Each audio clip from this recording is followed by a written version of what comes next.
Everybody, and welcome to the EGF. I am Loki, joined by Loki tonight.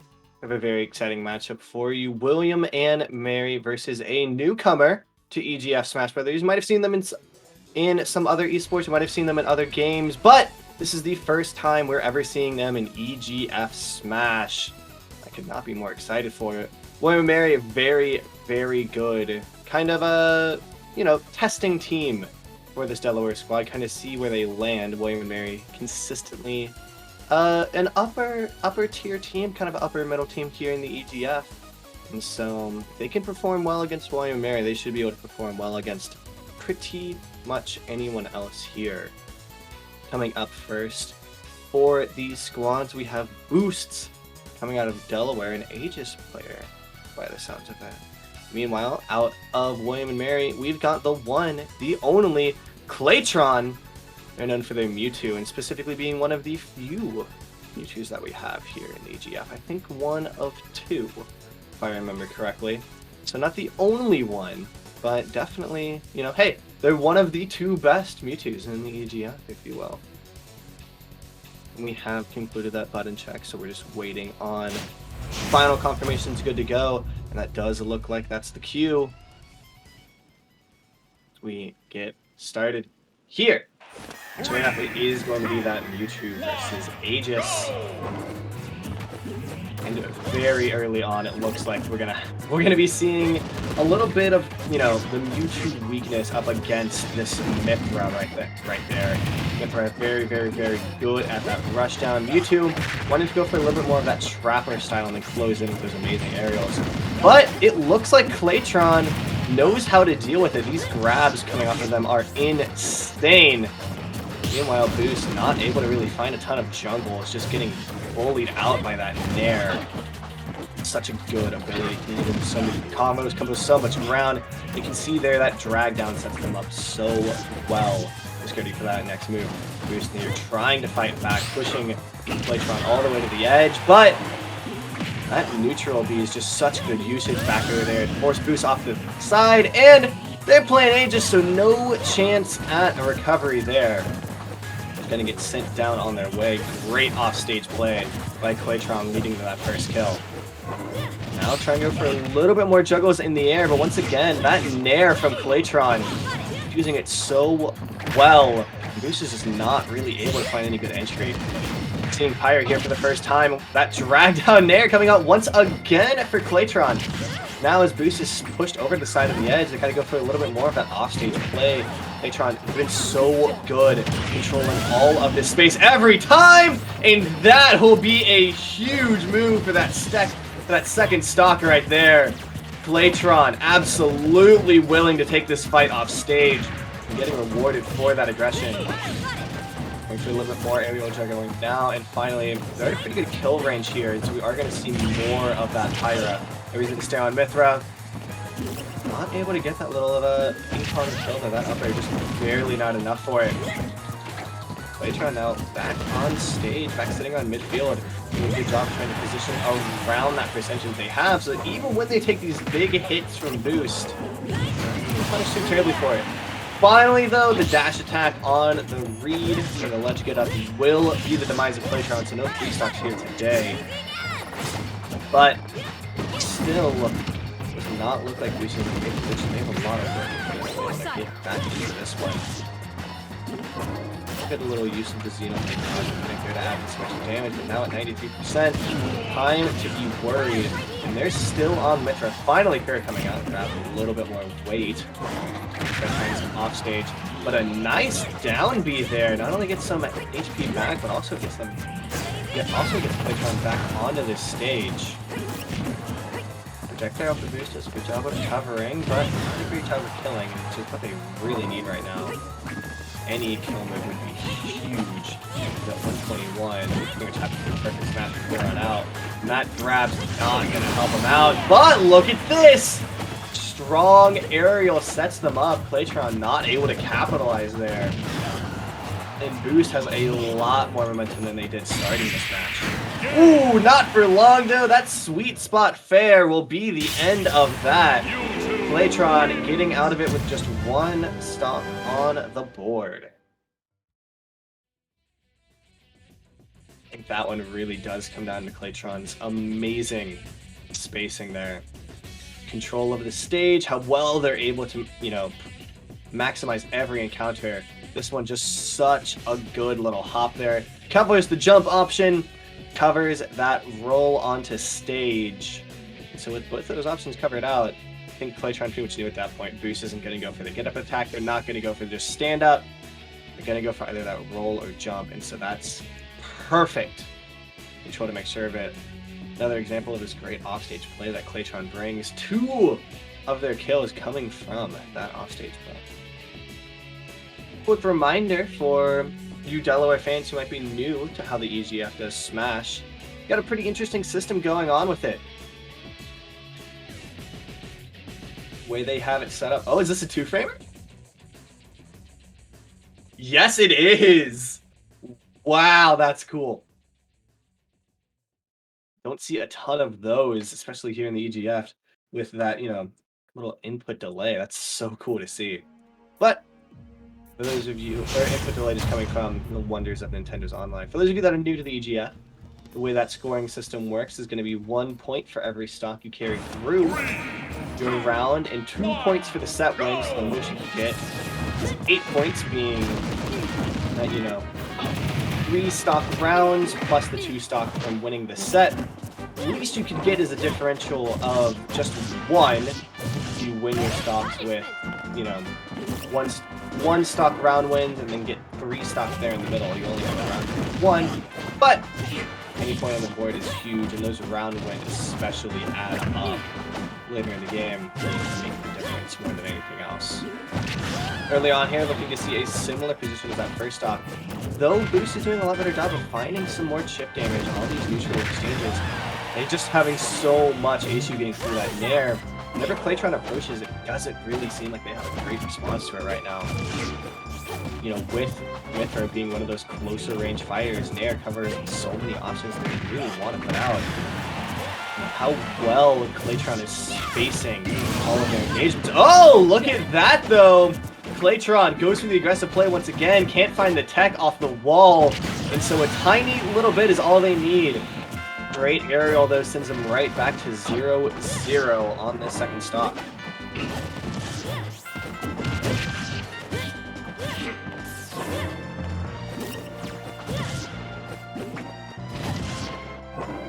Claytron now in hard disadvantage for the first time we've seen all set. They taste a little bit of their own medicine there. Great neutral air sends it, but a nice parry won't be able to help Boost due to that multi-hit nature of Mewtwo's there. Oh, there's this match. Claytron now pushing it to the stage. Boost looking for a big hit here. This is really true kill potential. Waiting for that get up.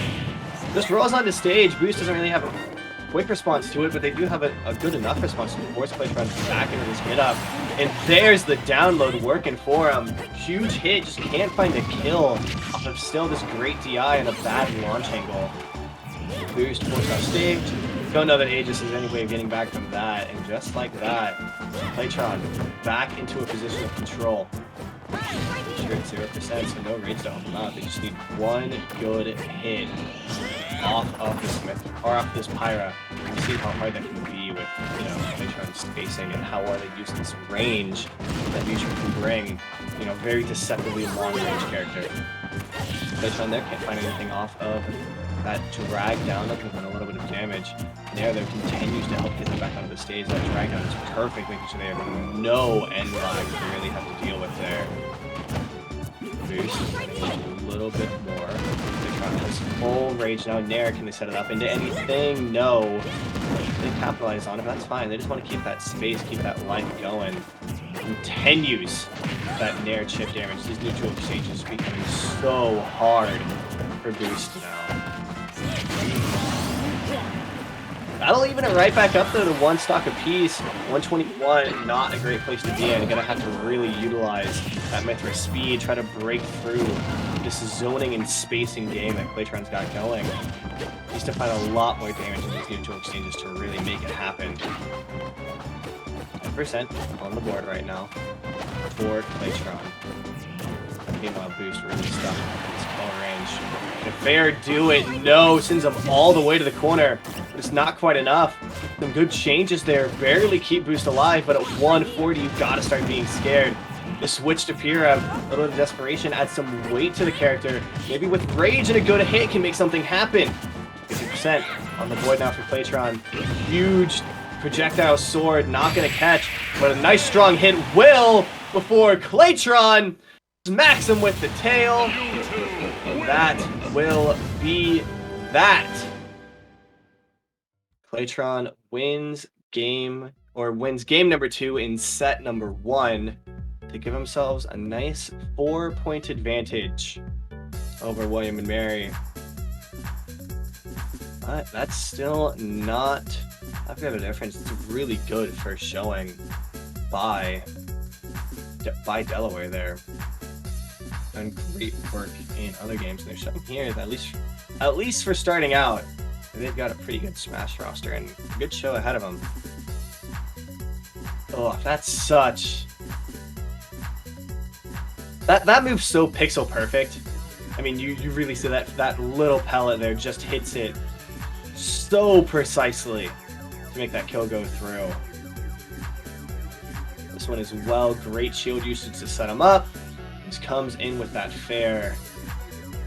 Mewtwo aerials can just be so ridiculous and they're so understated compared to, you know, what we normally hear about characters, what we normally see from them. I do want to say though, as well with this Delaware squad, starting out with, you know, these first matchups are always hard. They're always really, really spicy, just because you don't know what the other person's gonna play. And so you don't have nearly as much of that, you know, preparation that you would normally see for other matches. For this one, from William and Mary, we're going to see Frog up on the mic. Boomer is going to be their opponent. I don't know how much we've seen Frog before, possibly Dill on the productions. This for Boomer, not very new. And it does look like we're just going to get that run back on PS2. Boost. I have to say, I really do like seeing that start of Boost. Claytron, you know, an amazing player they have on that William Mary scrub that the Tribe is able to bring up. So being able to fight it that close, never really having gone into these EGF matches before, absolutely huge. Really, you know, really sets apart, or really, you know, begins to show, I think, what this Delaware squad might be made of. Still 4 more matches that we get to see from them. See that full roster moving and grooving, if you will.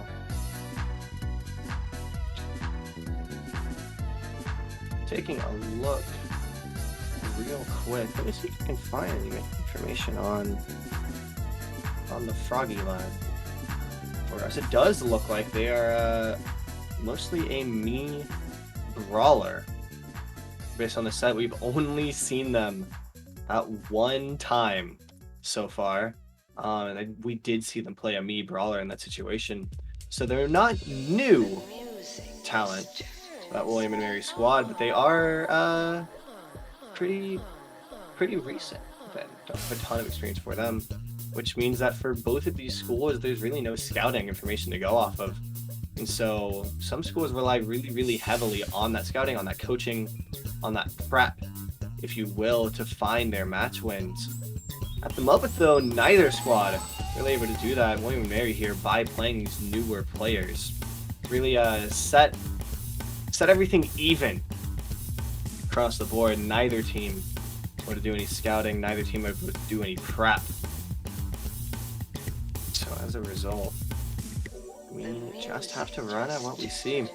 That means we're gonna have to see both teams really push for those adjustments above everything else. But during the singular game and throughout the course of the set, and that's what I think really sets good teams apart from great ones, is how they're able to adjust and prep throughout a game, throughout a set, throughout a match. Able to learn their opponent and use it. So going into it now, it does look like Boom is going to actually be on this Zero Suit. Meanwhile, Frog adopting the Sans Me Brawler. Undertale is indeed in Smash. Both of these characters really want to go for this kind of rush down style. Boomer going for more of this, combo game, want to really get them into the air, specifically try to hit that upper kill box. Meanwhile, Frog, whoever knows what me Frog is going to bring out, being honest here. Early on, Boomer does look like they're trying to do a lot more of these hit and runs. Grab with neutral, they can get back out, go for that next neutral engagement. Now that as they start getting a little bit higher in percentage, we might see a little bit more aggression come out. Sure enough, there it is. Huge upbeat from Boomer. Gets Frog all the way to 100%. Good shield usage, and that Paralyzer continues to do work. 116 now for Boomer, and does a great job of covering there. Frog not able to find a good line and do that little dolphin dive that Boom is putting out. So Frog just has to take the stock dash. And they try to recover if Boomer would have just had that spike ready for him. A lot more hard hits coming out for Frog. Now they're trying to even it right back up. Grab sets him up, tries to throw him off the top. Just barely can't find it. That's what happens when you try to use Zero Suit's game against them. They're just not much a little better at it. Good hard hit. Places Boomer all the way up 120 after just continuing to live. Good spacing for it. Finally, though, that will do it. So we're back 1 stock to 1 stock. Or as I was, 2 stocks to 2 stocks. That even back out, and it does look like Frog's doing a really good job of adjusting here. Good cannon wall. Even it back out. That berry might be brutal, though. Just barely. Frog jumped higher than that up air out from Boomer. That move is brutal and can kill it. A lot lower percentage than you might think it could. Frog now doing a lot better job of keeping Cemento on their side. A really good advantage going on here. Just forcing Frog off the stage time and time again. Down smash, aggressive move. Not going to get punished for it, though. That shield usage barely just comes up in time. Frog not able to get there fast enough. Another bowling ball coming out, and now Boomer at 130. Not where they want to be, and you definitely can't linger on the ledge against someone who's got hard hits like that. 140 now. They're getting pushed from side of the stage to side of the stage. Not where they want to be. 150 continues to add it up. 160 now. Just getting ping-ponged, it feels like, from side to side. Only thing keeping them alive is that stage presence, but not for long. Nice hits there, puts them face stock disadvantage. Frog now. Oh, looking for more. Great combo here. Gets them all the way from 0 to 60. Boomer not where they want to be. We might see the first 2-stock win of the day here on this stream. Boomer trying everything to keep that from happening. And not today. No 2-stocks yet. Could not be closer. Frog now still low percent, but Zero Suit can add that up real quick, especially if they keep taking these clean neutral engagements. Now tilt there, not quite catching Frog, just barely being high enough for it. Good forward smash helps to even out a little bit more. Bro, keeps it moving. Nice parry there into the up. Can't combo with those, so we're not going to see any of those death trains today. Frog here, 75%. Boomer's able to combo that together. That's kill. Meanwhile, 115, definitely able to find a good death there, especially if they're kept on the weak side of the stage. Now, good position. Never mind, no. Frog able to get back on the stage so quick. But that is going to be it. The commit on that down smash works out for Boomer. And Frog is out of here. Delaware finds their first points on the board for today.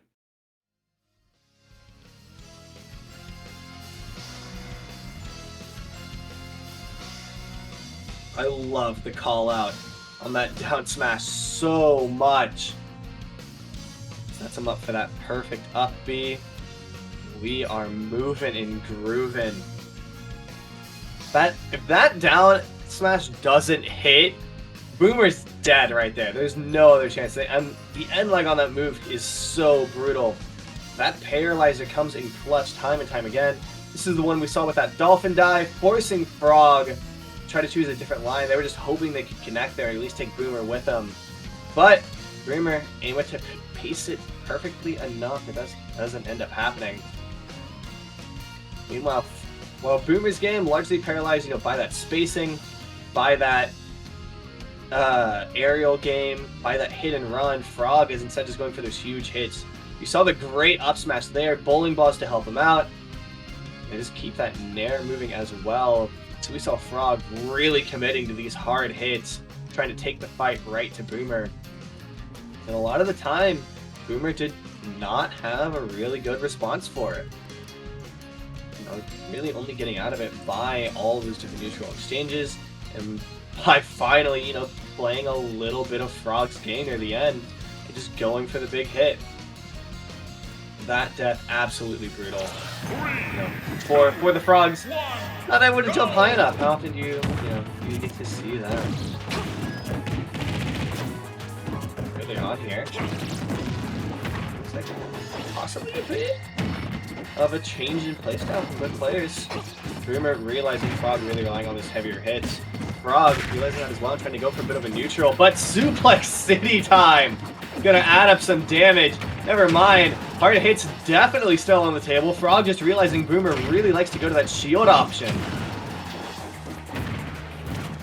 Frog up in the air. Can Boomer take advantage of it? Not really. That platform. Not able to find that second hit. Maybe a tilt would have worked. Not going to find it either way, though. It's a bit of a dodge dance between the two. It takes two to tango, and they're definitely committed to it right now. Frog finally catches up to Boomer's percentage.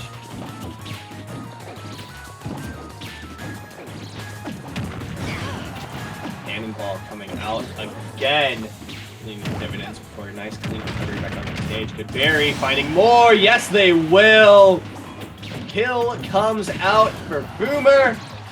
And Frog at a stock disadvantage once again. Equal to what we saw last time. Frog looking to find a little bit more, trying to play that aerial game as their name might suggest, but Boomer's just right there with them, able to dance around, kind of find their spacing. I found some up airs, and it's not looking quite what it wants to be for the Frog right now. Boomer's just able to continue living through these hits, and Caster's Curse, right as I say that, Frog sends them off the stage. Without taking too much of a percentage deficit themselves, only 20% of extra credit. And once again, the Suplex City comes out. Adds on 23%. Now Boomer surpassing in damage. Coming right back up, grab, and of course this Frog off stage. A nice little, dances. Keep Frog offset. Boomer starting to learn to bait out these hard hits by the Frog. We're doing a lot better just playing this reactively. Letting Frog make a mistake and capitalizing on the speed that Zero Suit Samus can throw out. It's a good star kill right there. That's Boomer. That stock advantage.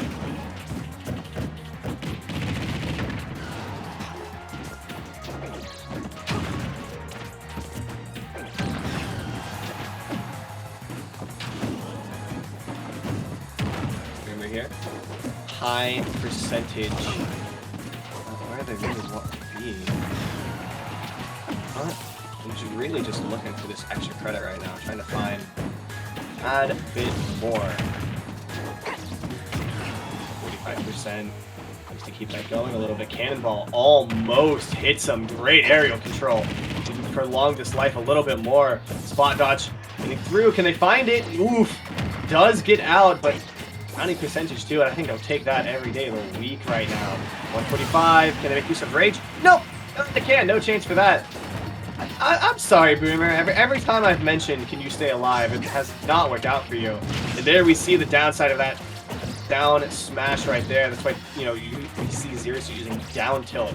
Now, a lot of the options you would see down smash doing to cover a whole lot and that huge end lag. Just brutal. Great coverage from Boomer there. Would have forced Frog exactly where they want to, pack on some extra damage, and now Frog is definitely in kill range, but a good grab. Great up B, can they keep it going? No, Boomer. Great aerial control once again, but Dolphin dives cannonball. Terry comes out for it. Oof. Boomer really wants to hit that down smash, and I think Frog has got the read on it at this point. They're just getting punished over and over for it. Aerial lingers out too long, and now Boomer also nearing that kill range. Needs to find something quick on this Frog. We're going to see a comeback. Another good grab. Boomer utterly cannot go to the shield, but the berry from the Dolphin Dive, send him out with that up B, and Delaware has evened us up at 4.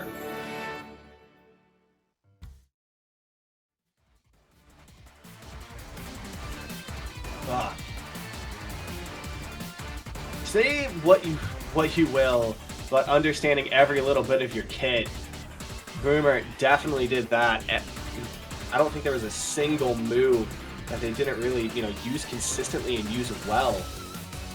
Typically, we see people try to lean on those favorite moves. Boomer, though, they like that offstage berry. They used it really, really well. Dolphin Dive is a huge move throughout their entire kit, throughout this entire match. And Frog never really got a handle on some of the movement on it being so weird. So different than every other type of move in the game. But one little bit sent Boomer off into the stratosphere. I think both players really did a great job of trying to get that download, get that read, make use of it, implement that within their game. We saw Frog there doing so much better in neutral, so much better at setting up those big hits that they really love to go for. Meanwhile, Boomer really adopting a new and different style once they realized what Frog was going for, instead relying a lot more on that punish game, a lot more on that bait game to force out a move. And you see there, Frog adapting to that pretty well, knowing that Boomer's trying to bait their stuff out, throws something out, and then immediately covers the option. That's what I love to see from great Smash players. That stage recovery game from Boomer, though, just being so huge. Frog never really able to make use of the fact that Boomer was up on that ledge. Instead, they just had to completely go for that onstage gameplay, which never fun, especially when you're going against a Zero Suit Samus, who really loves being on that stage, especially near the middle of the stage. They're able to just inflict punishment. Alas,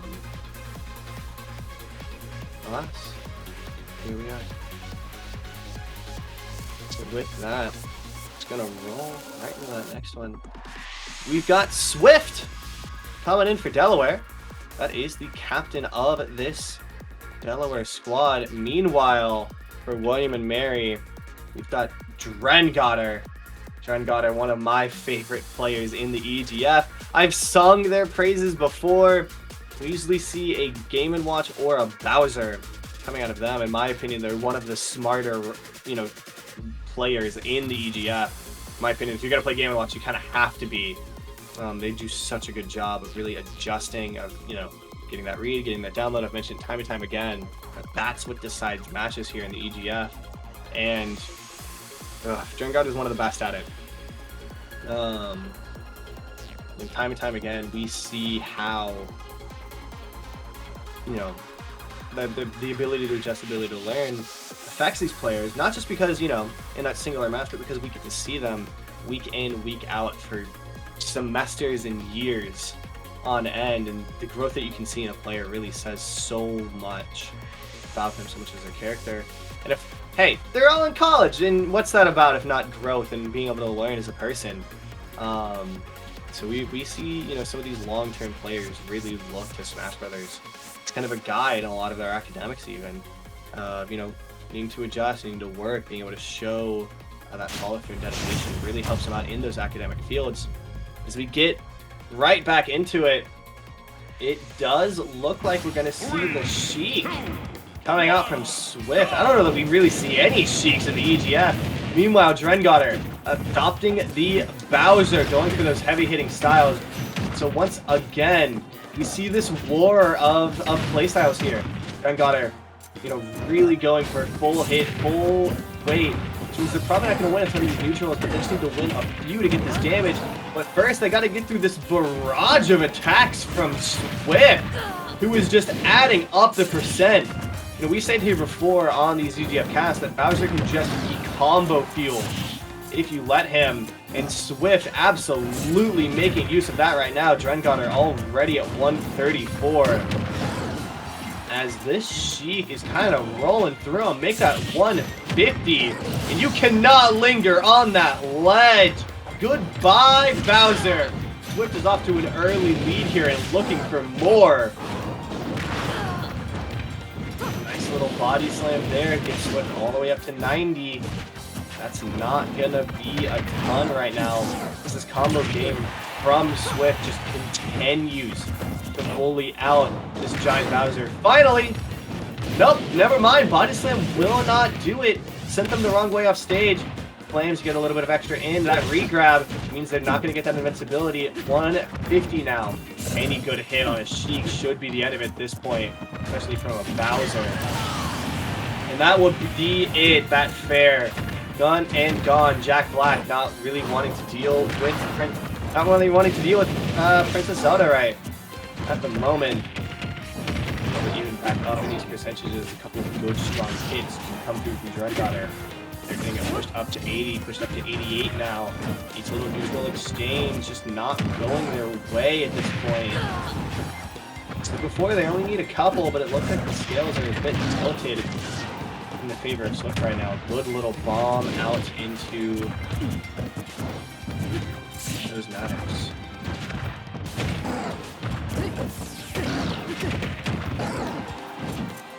Better now. 140. That 150 is an extra hit comes through. Ooh! And there's some really good offstage play. It's Drengotter down, and now Swift really in the driver's seat as this combo just continues to go more and more. 0-2 death on that combo straight through. Good lord! The control on this Sheik. I think this is the only Sheik we really have seen in the EGF, at least for a very long time. And good lord, this final combo.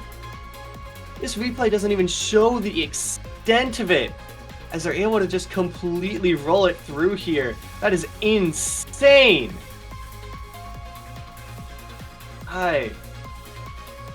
The timing that they're able to really roll through on this is what's wild to me. How perfect they're able to space through every hit. Reads out this air dodge, and at that point, it's all said and done. Good lord, and they still have those kunai set up too in case they needed to. That'll actually be the first 2-stock round one of this match. That is wild to see. Ah, look at this great timing here. Sniper shot with those kunai, just force him to wait, and then amazing aerial there. I could not be more impressed with Swift right now, especially going for, a character that most people would consider low tier.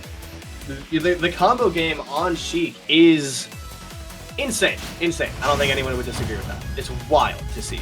But a lot of the time, you'll get 20 hits in and come out of it with 20 damage, it feels like. Drengotter now is going to make that change over to Game & Watch. That deep hit can be useful, and especially with Game & Watch's ability to kind of take the fight to the sky and also fight against Sheik's spacing. I think Drengotter might see a lot more success here.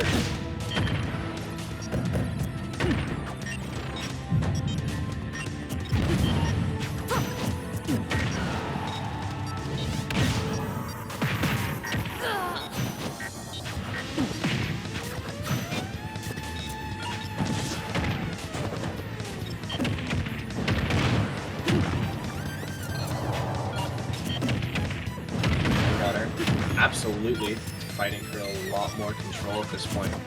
Swift at 80%. We've seen huge berry right into it, and now stock disadvantage. It's going to be the first time that we've really seen Drengar able to push that. Swift has to make adjustments. The first time in this match. And that really is the test of the player. Close, great, use to do the bacon, but Drengar knows that approach. And able to just smack it right back out. More of this kunai in as Drengar off stage. Great recovery though. Swift not ready for that. Drengar knows by moving kind of linger on that ledge at this point. They get up there. They force Swift's way, but already coming back in that position. Due to the high percentage. Yeah. Another battle at mid stage. Good bomb. They keep it going. Not a ton. Swift's speed really, putting up dividends right now for him. Good recovery. Will get them back onto the stage. Way to get out that down smash as well from Drengar. And yet another berry into a kill. Drengar has got the hammer swinging tonight. Swift able to take him back though. Great. I love that kill off the stage so much. It's so brutal every time it goes out. If you don't tech it, you are just done. This Warrior do the angle that it sends you on. I love it. It's one of my favorite things to see, especially after you turn the table. Some of those offstage plays. But now Swift in a combo from Drengar to get out of it almost before Swift just puts him right back in. There is no safe haven for Drengar right now. More combo coming out. 90% now. Swift maybe looking for more once you go off stage. Thinks better of it. Able to keep him out. Key up in Drengar. Oh, is that up? He just drifts him right into Swift clutches. Without a good hit. I don't want to make a ton of it. Down over there for Swift. Now they'll find the follow-up hit, which means Drengar able to keep him getting killed once more. On the follow-up there. Nope. That key. At this point, really willing to just charge and smash attack in the face of danger before another berry kill. 3 out of 3. Get this man a shovel. He's going splunking. Good lord. Mother Earth coming out to play a little bit there, showing what she can do. Biggest opponent for Swift at the moment. The ground. Not usually an opponent that, one in Smash thinks they have to deal with too much. Swift, on the other hand, woof. It's a real hard time when that dirt just comes up and buries you in the ground. Usually don't see people digging with hammers, but Drengar just strong enough to make it happen. This one starts at 81. Smash attack gets into 100, and that's a perfectly timed forward smasher there. Charges it up just enough to make it work without giving Swift a chance to get out of the berry. That's what you like to call a good understanding of your character right there. The length of every attack and how they react to each other.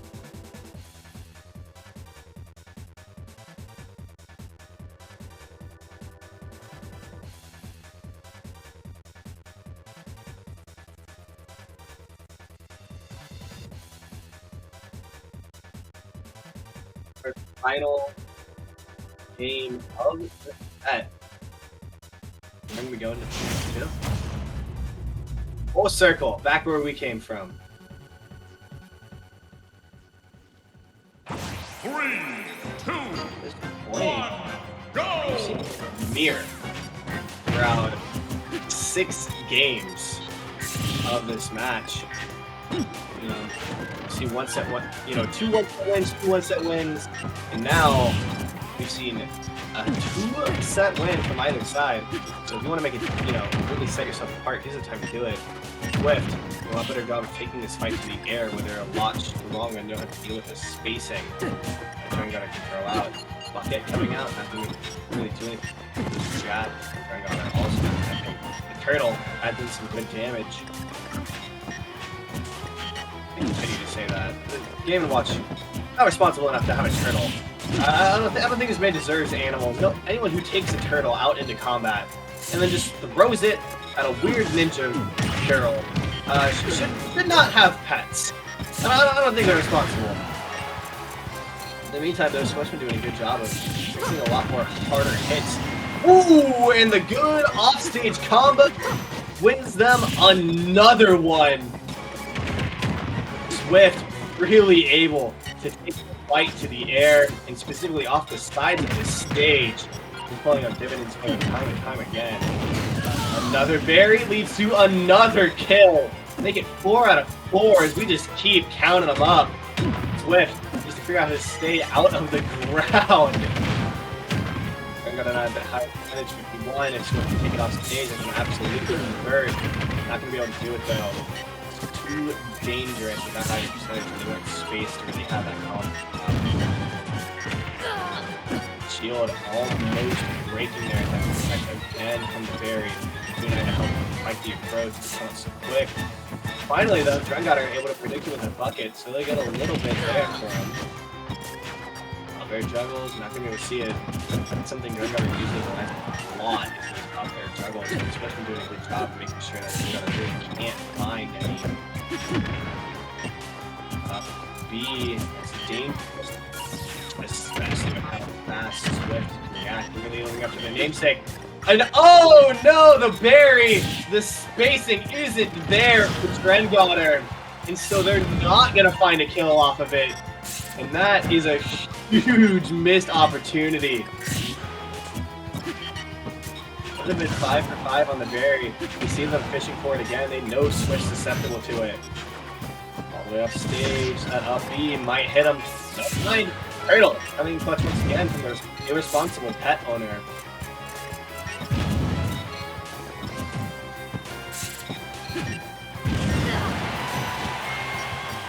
Big hit.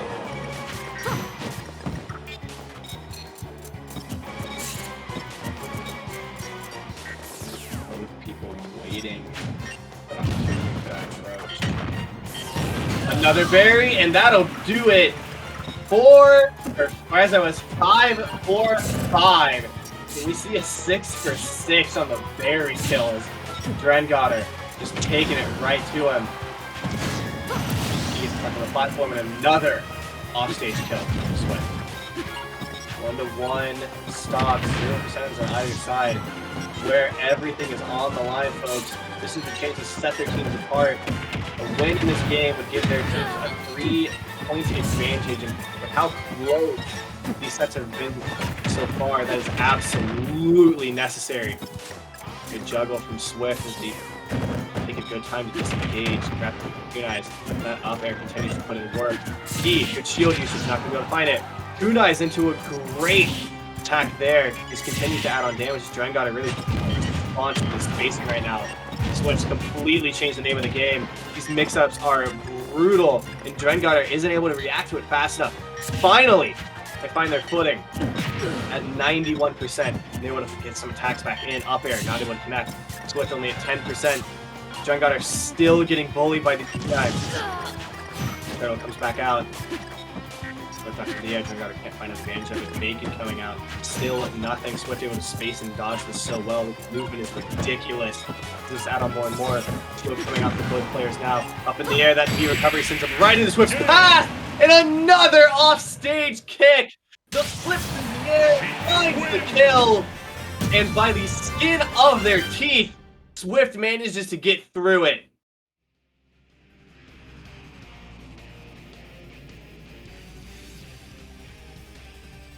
Talk about skill.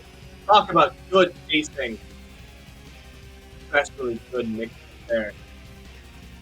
Swift on that last stock, able to completely change the name of the game.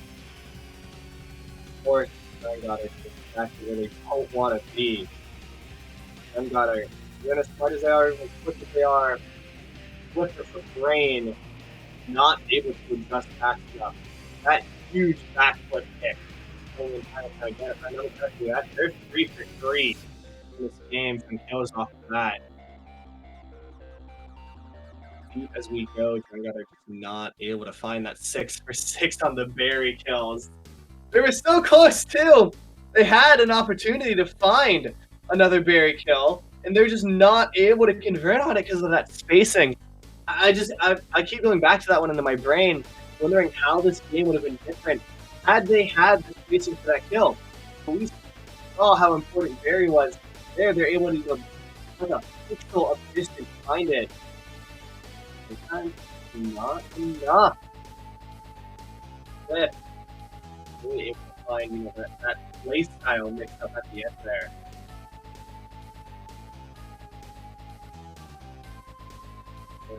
It's insane.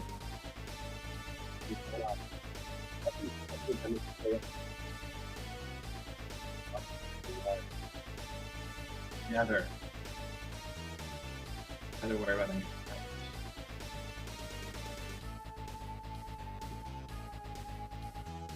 Yeah, I know. Great backflip. That one also barely connecting, but they're far enough off stage. I know. It does not matter.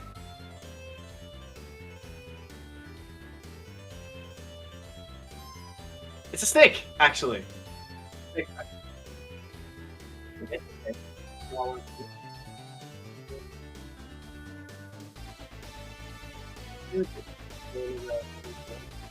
He's a ball pipe.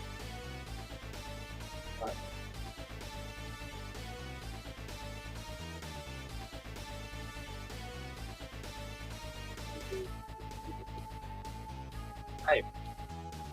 That's sick. Well, I mean, he doesn't do much. He's a snake.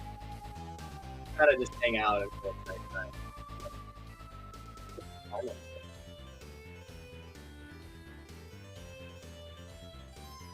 Except for this next one. Give you two beanie.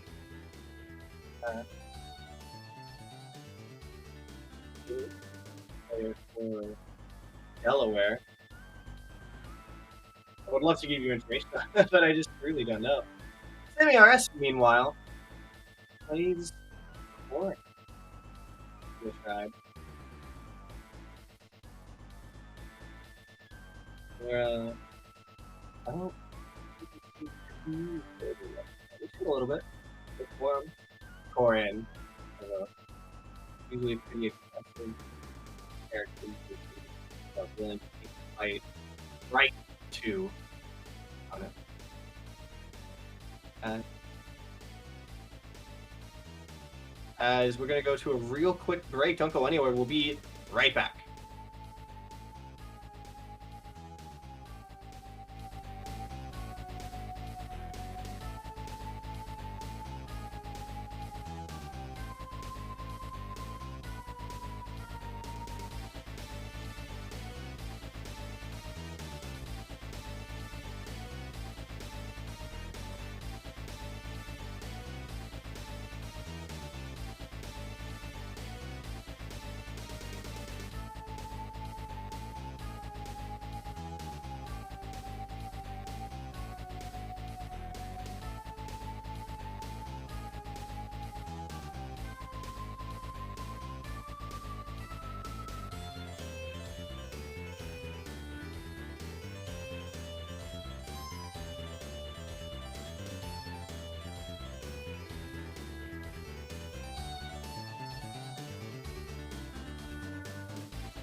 All right, welcome back, everybody.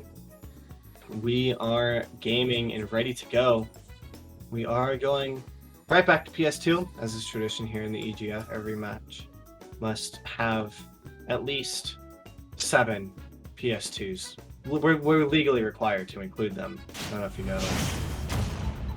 And we get right into it right here, right now. We've got a Yoshi coming in from the side of Delaware. That's going to be Houdini. Meanwhile, William and Mary, they are in fact going for that foreign gameplay. CRS, and already Simi living up to that kind of aggressive style, taking it right to Houdini. Down there, great way to respond as well. Getting out of that combo and adding in some damage of their own, as a good neutral B continues to force Houdini off this stage.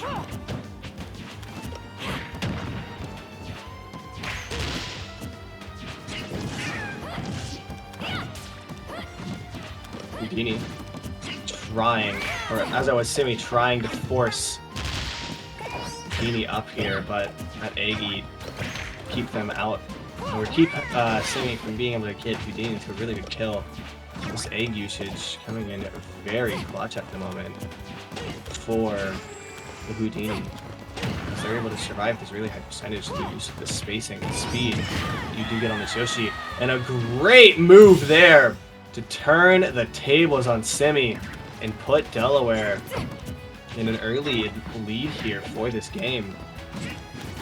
He's trying to go for another E, continue to find that damage, but a side B almost killing. Sends him right to the corner. Great DI there is the only thing that keeps Houdini alive. So they're forced off of this stage now. Needs to find a way back on. Good egg usage will do it as a good juggle. Gives them a little bit more even. Extra credit all the way to 67. Likely to push that even higher. As Simi having a really hard time reacting to it. Finally, that side B gets the pin. They would have taken him off stage, but not before. He attacks on a lot of damage. Good parry there as well to keep it moving. 91% for Simi now. As a super armor aerial fights through Simi IS's move. Houdini, 30%, just keeping a play with those eggs. Trying to find more attacks, trying to find that more damage, trying to keep it going a little bit more.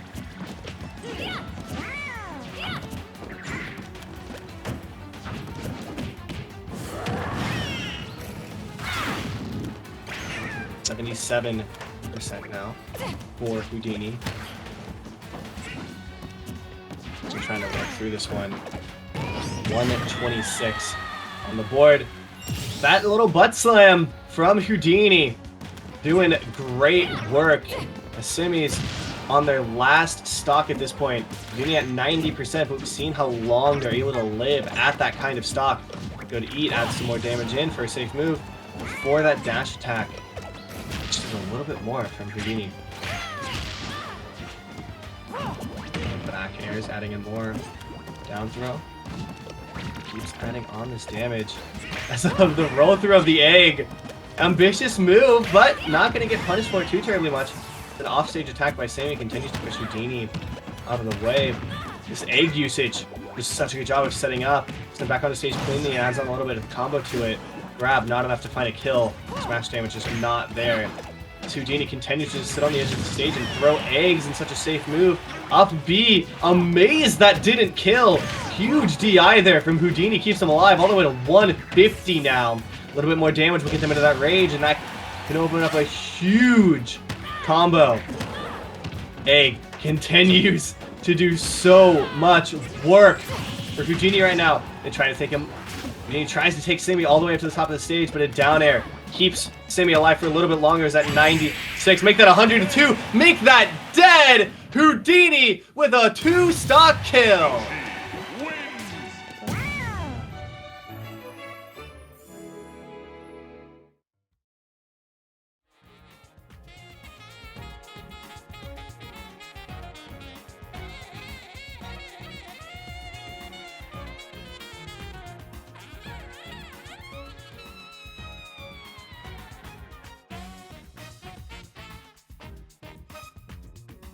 I love the egg and ability usage projectile usage Houdini's putting to work in this match right now.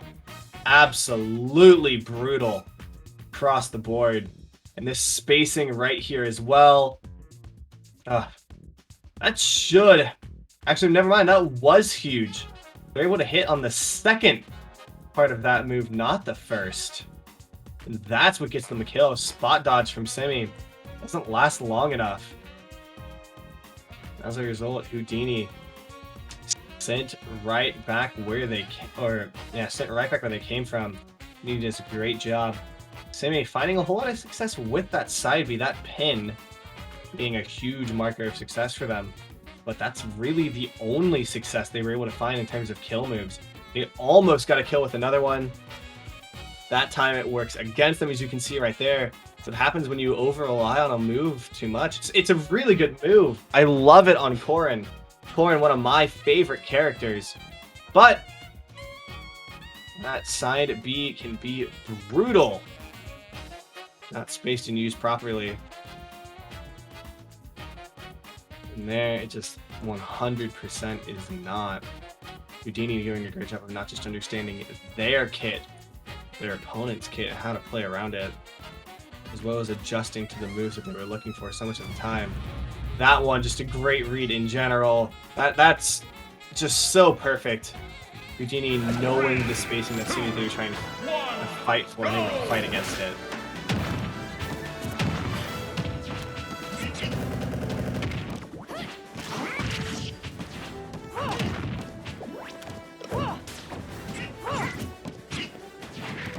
Small battlefield. That's a choice here. It does look like Simi just wants to force a little bit more of a boxing style out for Houdini. Early on, not really going their way as they're taking a lot of damage. That side B though continues to do work when it works well. You know, if you keep that spacing right, it goes off without a hitch, can add some good damage and some great smash. Houdini's doing a really good job of using, you know, this amazing shield that Yoshi comes up with that egg. And he'll just roll into things perfectly and keep himself safe whenever he needs to. Bullied all the way to 110 now. Tries to find egg. That could have been a huge, you know, change of pace there. Instead, they're just going to go for the juggle on stage. That'll be it, though. Good, you know, forced error by Simi there. Put Houdini in a bad spot as Houdini instantly responds.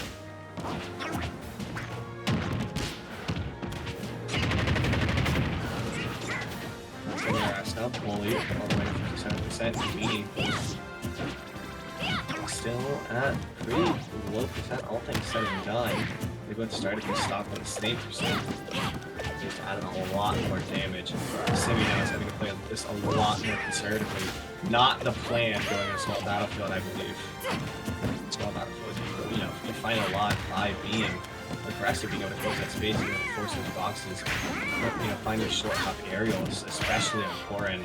I'm just really not able to do that here. I think mostly because of that shield usage from Houdini is just so good. And they're able to close that space so well. Houdini gonna take a smash attack. A little bit of a stun come in from that B from Simi. Not gonna be enough. Great egg adds a bit more damage to Simi all the way up to 130 now. That he's gonna give him that range, and with Yoshi at 90, you gotta be worried. You know, is this Yoshi's time? Houdini, good egg back on the stage, another one up.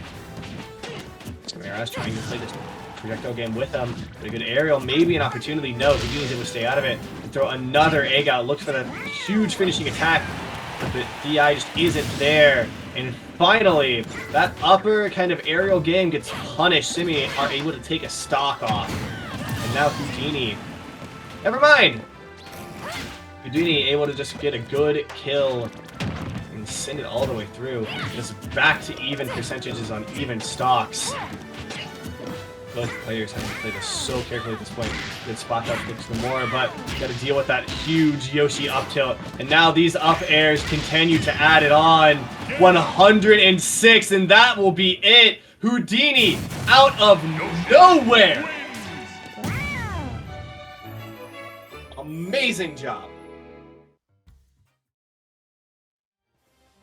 Wow.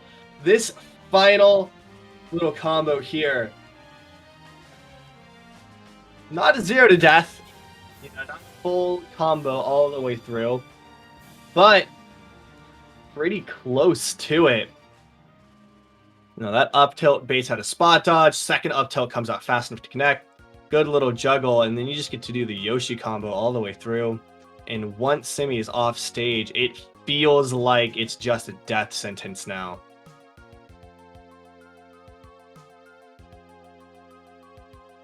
Simi's doing a great job of trying to adjust, doing a great job of, you know, even choosing stage, I would say. Trying to work it through, but in the end, it doesn't even matter. Came so far and got so close. But just not quite enough. Now we have one more set in this match. We've seen that Delaware can really, you know, play up there with whoever they need to. And they have one final chance to show exactly how well they can play up to whatever William and Mary has to send out. Oof.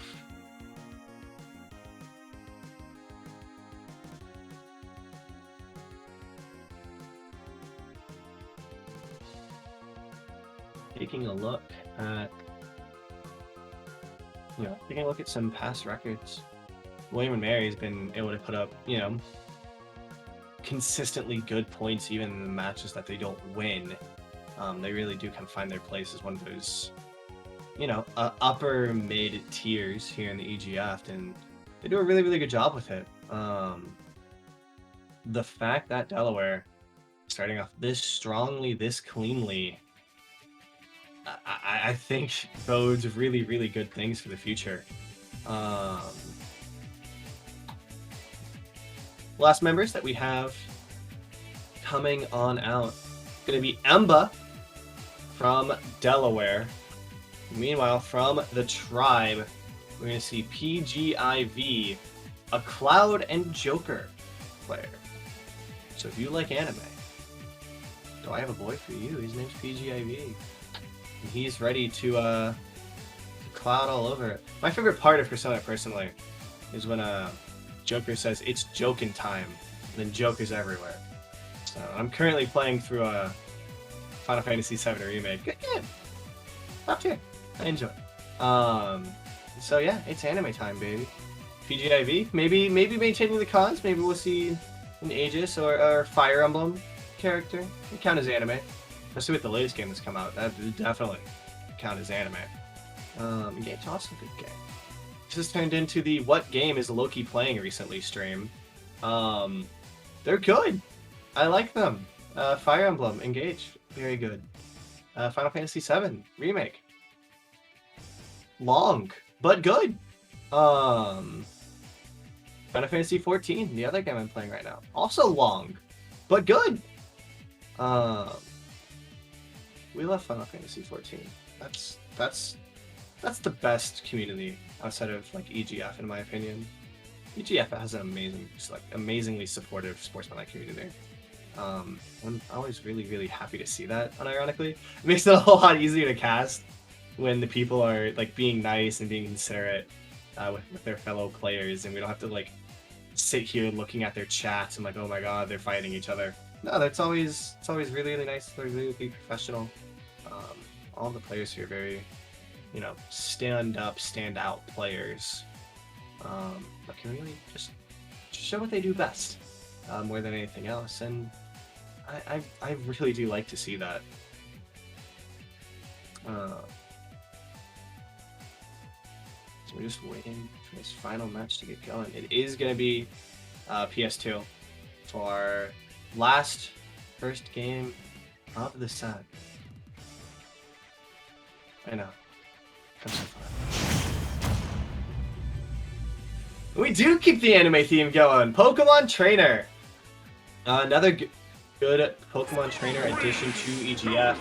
one, go! Very early, it doesn't look like we're just going to be trading out some of, you know, those projectiles. At this point, I think I can put it the same. For the Tribe to win this, we got to see 2 3-star victories. That'll get them to a tie. Those 8 points will, you know, tie them 14-14. A single stock loss means that the Tribe cannot find their way back into this game. That goes to say what, you know, why those set wins matter so much. Even when you're doing good things in the set, even when you're, you know, lowering the amount of stocks, or you're winning stocks of your own, and in the case of that set number 3, it doesn't matter. You're not, or well, it does matter, but those set wins will just be so much. BJV here really doing all they can to try to make sure they keep the dream alive. We got Emba up to 67%. This Squirtle doing work. Normally we see Pokemon trainers rely a lot more on this Ivysaur. Instead, Emba willing to pull out the Swolazor.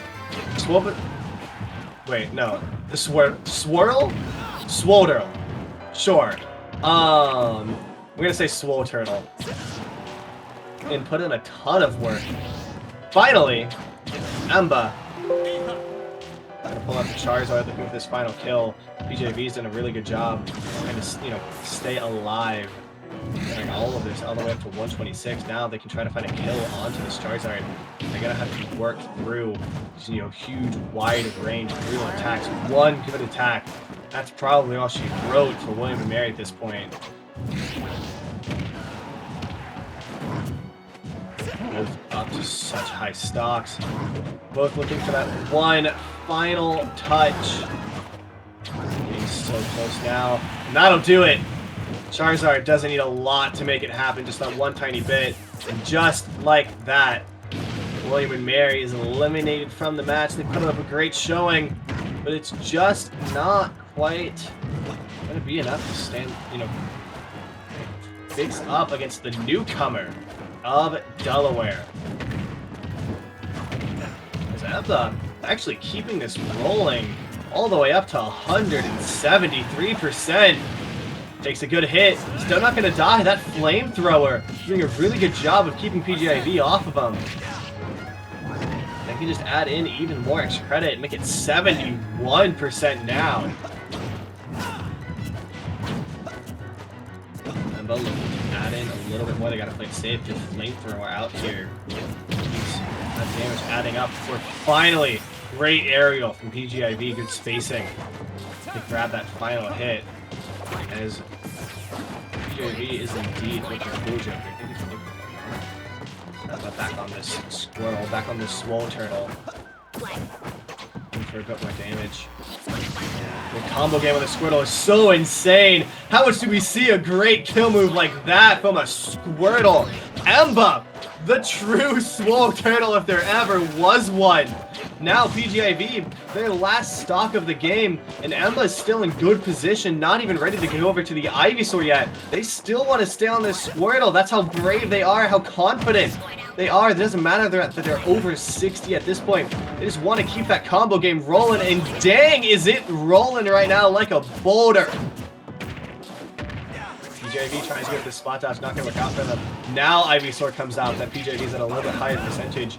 Seems like Emba's really running their choices, not off of their percentage, but off of their opponent's percentage. What combos they want to be looking for as a result of that. Emba at 104 now, but they've got 72 on PGIV, and they're looking for the closer. 80% now. Falling Gun just going to add a little bit of chip damage, but PGIV takes 9% more from it. Drifting off stage, Emba able to return it all the way off. Can PGIV recover? They cannot! Emba able to just shove him out there and finds the kill. Great play there. Leads to great work. And that is amazing to see. I am amazed to see that much Squirtle played that well. Not something we normally see from Pokemon trainers.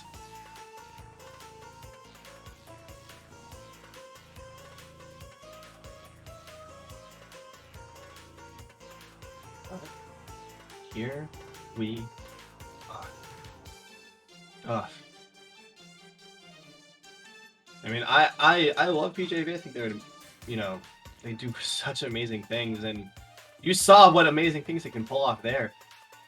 Some really good moves and good spacing, but Squirtle actually, one of the biggest picks here, and just leading the way.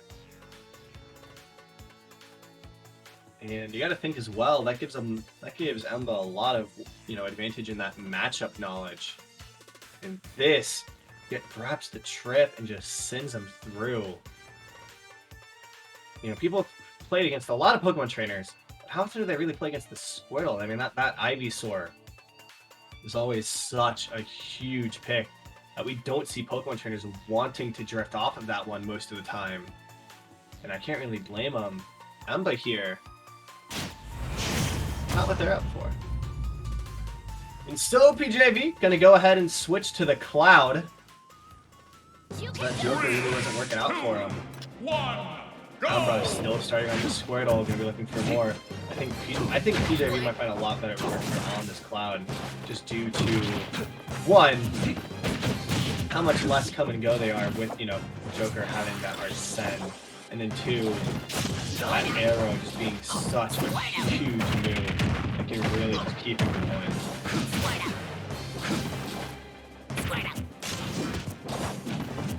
Seems like Emba's reacting to this Cloud change, but he's going for a lot more, you know, jabby hit and run style.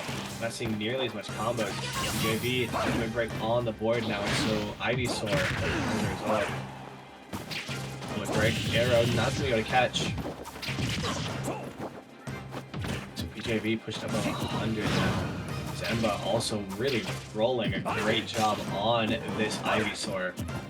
JV barely getting back to stage, it feels like. Emba not able to connect that up here, gonna get punished for it. Huge smash attack on the edge of the stage, not gonna find that though, but as Emba lands, they are gonna grab a nice grab. Want to keep this going.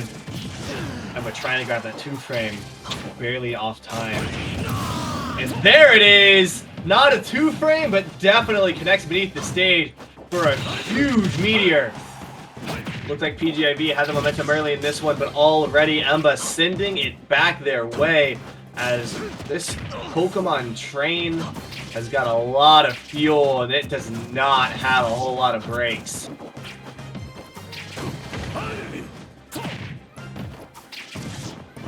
Emba keeps this momentum going with great spacing. Nice little golf swing from PGIV. Emba high. Emba sent off stage. He's trying to recover. Limit break now. Charge for PGIV. Limit break Claw Slash does not connect. It's the shield real low though, but they need to act quickly if they're going to be able to take advantage on that. PGIV once again forcing Emba off stage. They're at 143%. PGIV down at 80. Not where they want to be. That's a ton of extra credit on Emba's end, and PJV is really struggling to find any sort of kill move. Finally, that golf swing comes out. And that will be the end of Ivysaur. But at 94% in 2 stocks, you gotta start worrying about how much longer they can survive, especially against a hard-hitting Charizard like this. Arrow comes through, Nightmare would connect to stop that stage get up. PGIV not in a great place. Emba back to that Squirtle now.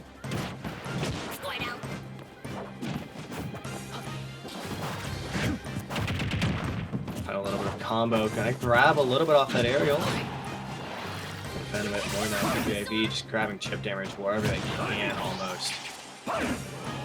Good get up block there. Emba finds their way back on the stage. They are on Ivysaur now, not willing to stick to a Squirtle at this high of a percent even. I can't really blame them. Final touch! Used a bit prematurely, and Emba's taking advantage of it. Pushed PJV all the way up to the top of the screen, just didn't find that last final hit to really finish the kill. But now they've got some nairs to add on even more damage. Emba pushing back hard against this one, and then there it is, the upbeat, not going to kill yet. PJV has this limit break, so they're going to be able to get back to stage using the recovery. Almost Emba getting the kill there, but great spot dodge from PJV prolongs their life just a little bit more. And an offstage runoff actually on Cloud. takes the stock down from Emba. Nice, another fair into a slide. That's on 20 damage for Emba. PGIV hanging on to dear life. Back air into cross slash. 56 now for Emba. Emba on this Charizard looking for a final kill. PGIV trying to do everything they can to keep alive and really take these neutrals. Tries to force Emba in with a limit charge. Emba not biting. So now PGIV with this limit charge ready to go. As Squirtle comes in. And that is game for PGIV on the comeback.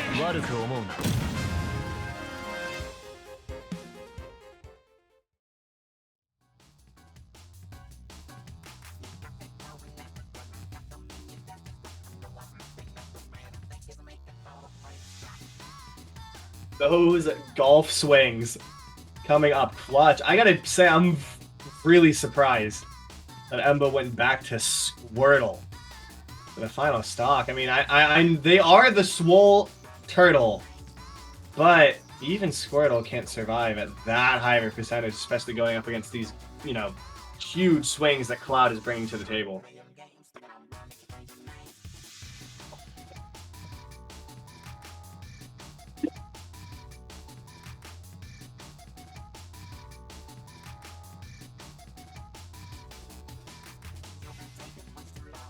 Emba here really feels like they're kind of pushed to the limit.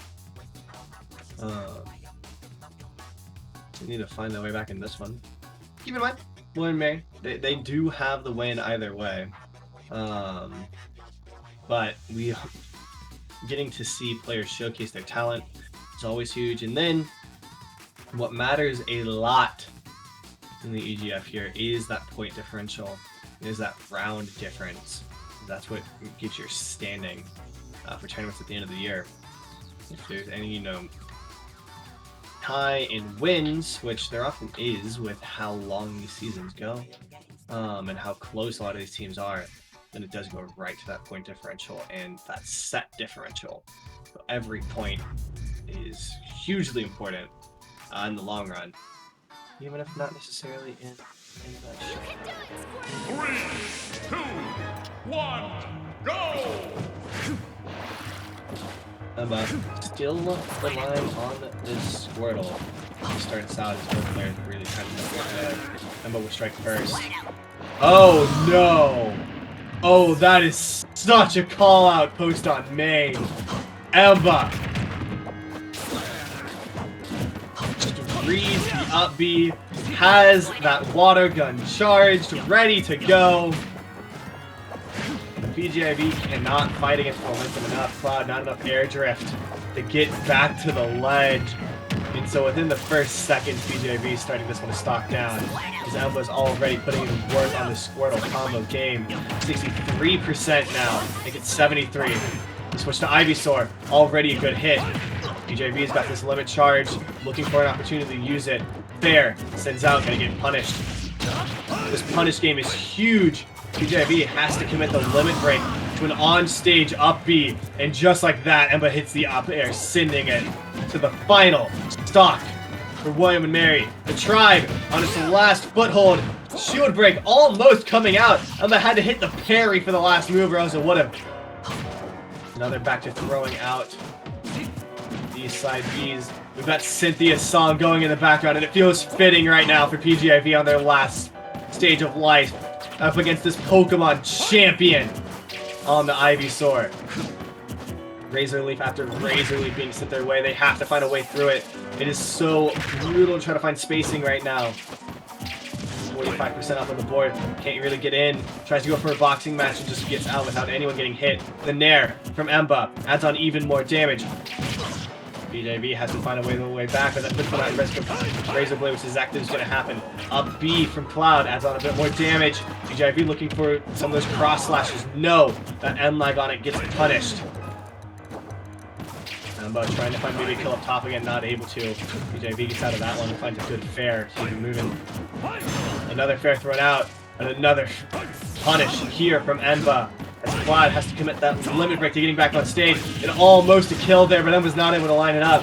PGIV at 47%. The last footing right here, right now, and a down air from Enba through the stage. That is Delaware, your winners of the match.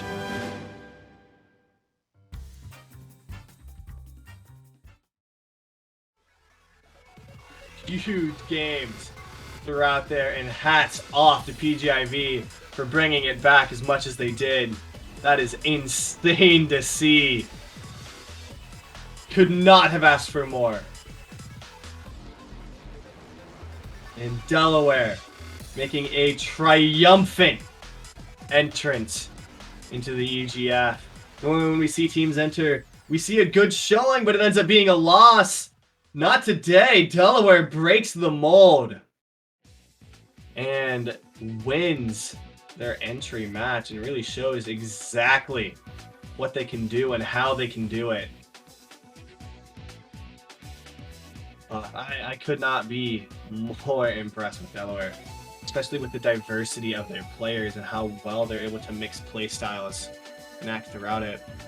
With that, though, we're going to go to a short break. Don't go anywhere. We'll be right back with an interview with the newcomers, the triumphant Delaware. We'll be right here with you.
Howdy everybody, and welcome back. We've got a very special guest for you today. It's Boost! How are you feeling after that win?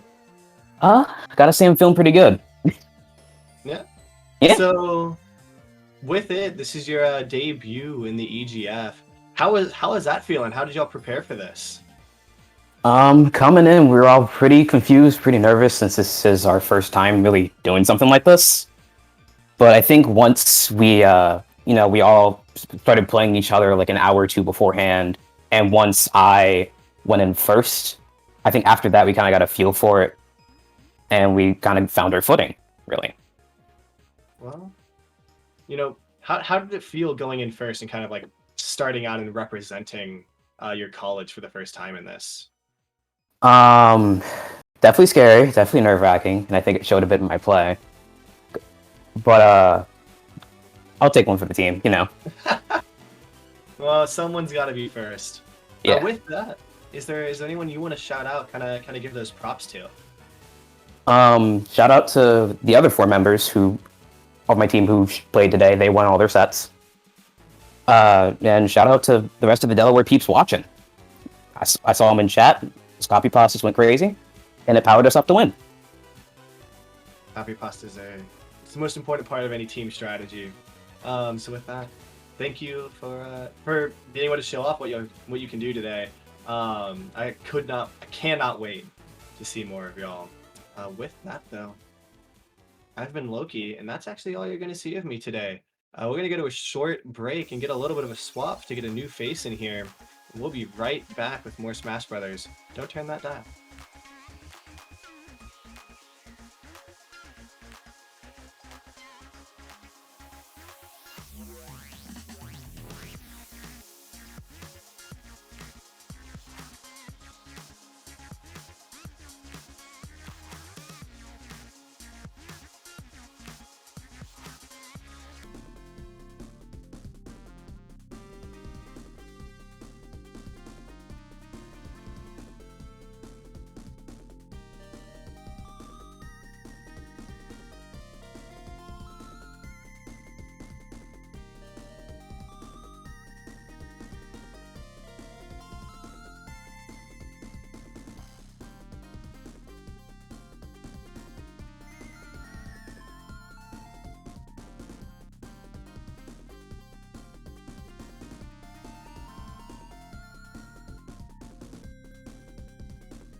Welcome into the EGF Season 4. I'm Cap, of course, joined by Cap, my favorite co-caster. Honestly, I love hearing myself talk. It's just the best. But hey, this isn't about me, despite the fact that there's two of me. We've got George Washington Colonials fighting Marquette tonight on week, I believe, 9 of the EGFC Season 4. Week 9, and we've already even got our starters. We've got Elizerg, I hope I'm pronouncing that right, on Lucario for the Colonials versus Chico on DK for Marquette here. Now, this is a pretty weird matchup we're going to see because Donkey Kong, he wants to grab you and he wants to get the percent off, but Lucario is a character that wants to live to those high percents, which is something that DK will just not allow in a lot of situations. Already looking for the grab off of the dash attack there. So we're going to see if this Rage and Aura ends up coming into play at all this match. Starting off pretty strong from both of these players, but Chico taking a small lead already. That recovery is going to be something that Chico probably looks out for, as the Ding Dong does come out. Sub 100 is not where Lucario wants to be dying, not getting a lot of value out of the Aura, but that's just an unfortunate reality of this matchup, right? Donkey Kong has these strong moves and these strong confirms, as we're already seeing up throw to the forward air, only 56% on this Lucario, but putting in plenty of work against this. Oh, that was a little weird interaction. Putting in plenty of work into this Donkey Kong 145, but he's a big fella. That's a big back air. Going to take that first stock off. We're back to an even stock count, but definitely not even percent-wise, as Chico has a pretty solid lead here, 40%. Honestly, this is kill percent. We could see another Ding Dong come through, and it's exactly like I said. Getting grabbed at 60% and dying for it is the Donkey Kong special. Only 30% on Chico here. For what it's worth, Elizerg doing a very good job keeping the shield pressure up on Donkey Kong, a character who doesn't necessarily have the most stellar out-of-shield game, but able to find the down tilt to jab lock, but unfortunately not going to be able to get too much from it. Only 36%, make that 50% on Elizerg. Ooh, Chico trying to end it a little early, calling out the landing, and getting the spike there. Not going to find it. We're going to see another Ding Dong. We are going to see another Ding Dong, 95% after hit. Getting popped off the top of Pokemon Stadium to Chico. Very, very strong start for Marquette here. Only losing one stock in the process of that game. We're going to have to see where these counter picks go, but I think, maybe something with a taller ceiling is in order, especially since we saw 3 stocks get lost to the Ding Dong, as it were. And that's just the unfortunate reality of this matchup. Donkey Kong has a lot of ways to kill you very early. And honestly, I'd like to see Chico even maybe hone in on some of those loose edge habits that Elizerg had, but, all the same, I could definitely see this making a turnaround if Elizerg can just make use of that aura just even a little bit more in this next game. We already saw that back here just blowing up Donkey Kong, despite the fact that, yes, Donkey Kong is at 145 there, but back air is a strong move even without that aura, and if you have that aura going, it can kill, honestly, even these heavy characters closer to 60 and 70%. If you manage to get the right hitbox and get it close to the edge of the blast zone. But we're going to have to see what the adaptations are going into this next game. Looks like we have FD, Town, and Kalos span. So we're none of those stages are on the table. I do understand why you take out some of these. I'm not crazy about the Kalos span. I don't think Kalos is a terrible stage for Donkey Kong, but I get it, right? Kalos is kind of a second Final Destination in a lot of ways, and Donkey Kong really does need those platforms to land down. So we're going to see what the counter pick is here. Definitely putting Lucario in a tough spot. I think Lucario is a character that really does rely on having these, these stages built around the character. Being able to live for a longer time is just so much more important when you're building Aura, and it looks like Battlefield is going to be the choice. I think it's a good pick. The platform layout is good for Lucario juggling, but, the unavoidable, side effect of that is Donkey Kong is going to have a much, much easier time landing against Lucario in neutral with all these platforms to hide from and even hide under. Plus, that top platform is going to be a very scary Ding Dong situation, could get stocks even earlier, but overall, I think not a bad pick for the Lucario here. I'm definitely interested to see, though, if we're going to see Chico maybe switch it up and get some more kills off of the side, as we saw 3 vertical kills that first game. And the great thing about vertical kills is that it doesn't matter what side you're on, they're going to pop off the top, no matter what. And that's kind of the advantage that being able to have these vertical kill confirms has over something that is more reliant on an edge, where maybe you get hit the wrong way, you go across stage, and then suddenly you're back into a ledge trap or an edge guard situation. But Donkey Kong definitely has the tools to get those, especially with that cargo throw. Such a versatile tool, can really set up into just about anything you want if you're really smart with it. We saw it set up into the ding dongs that first game, but I wouldn't be surprised to see it just kind of used to get some stage pressure back, push the Lucario off stage, force him to be uncomfortable. And another unfortunate thing about Lucario is that recovery is just unfortunately not the greatest at snapping those ledges, right?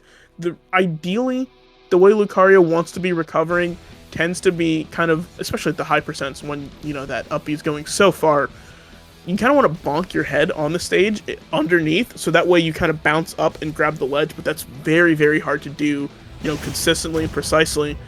Even more so hard to do against a character like Donkey Kong, who down tilt will just cover the whole ledge, and if you miss that snap, that ledge snap, that could just be your stock. But going into game 2 here, we're going to see if any differences are made. Quick trip on the down tilt, lucky at the 0%, but not quite gonna get not too much from it, but still able to keep up the aggression on this Lucario. Oh, big down air up smash again, getting hit before 100% and dying. I would have, honestly, if Eliezer had another character in the roster, I maybe would have liked to see the swap here, but I think Lucario can do it. That's just the problem with Lucario and heavies, is that if if he dies early, it's just not much you can do about it.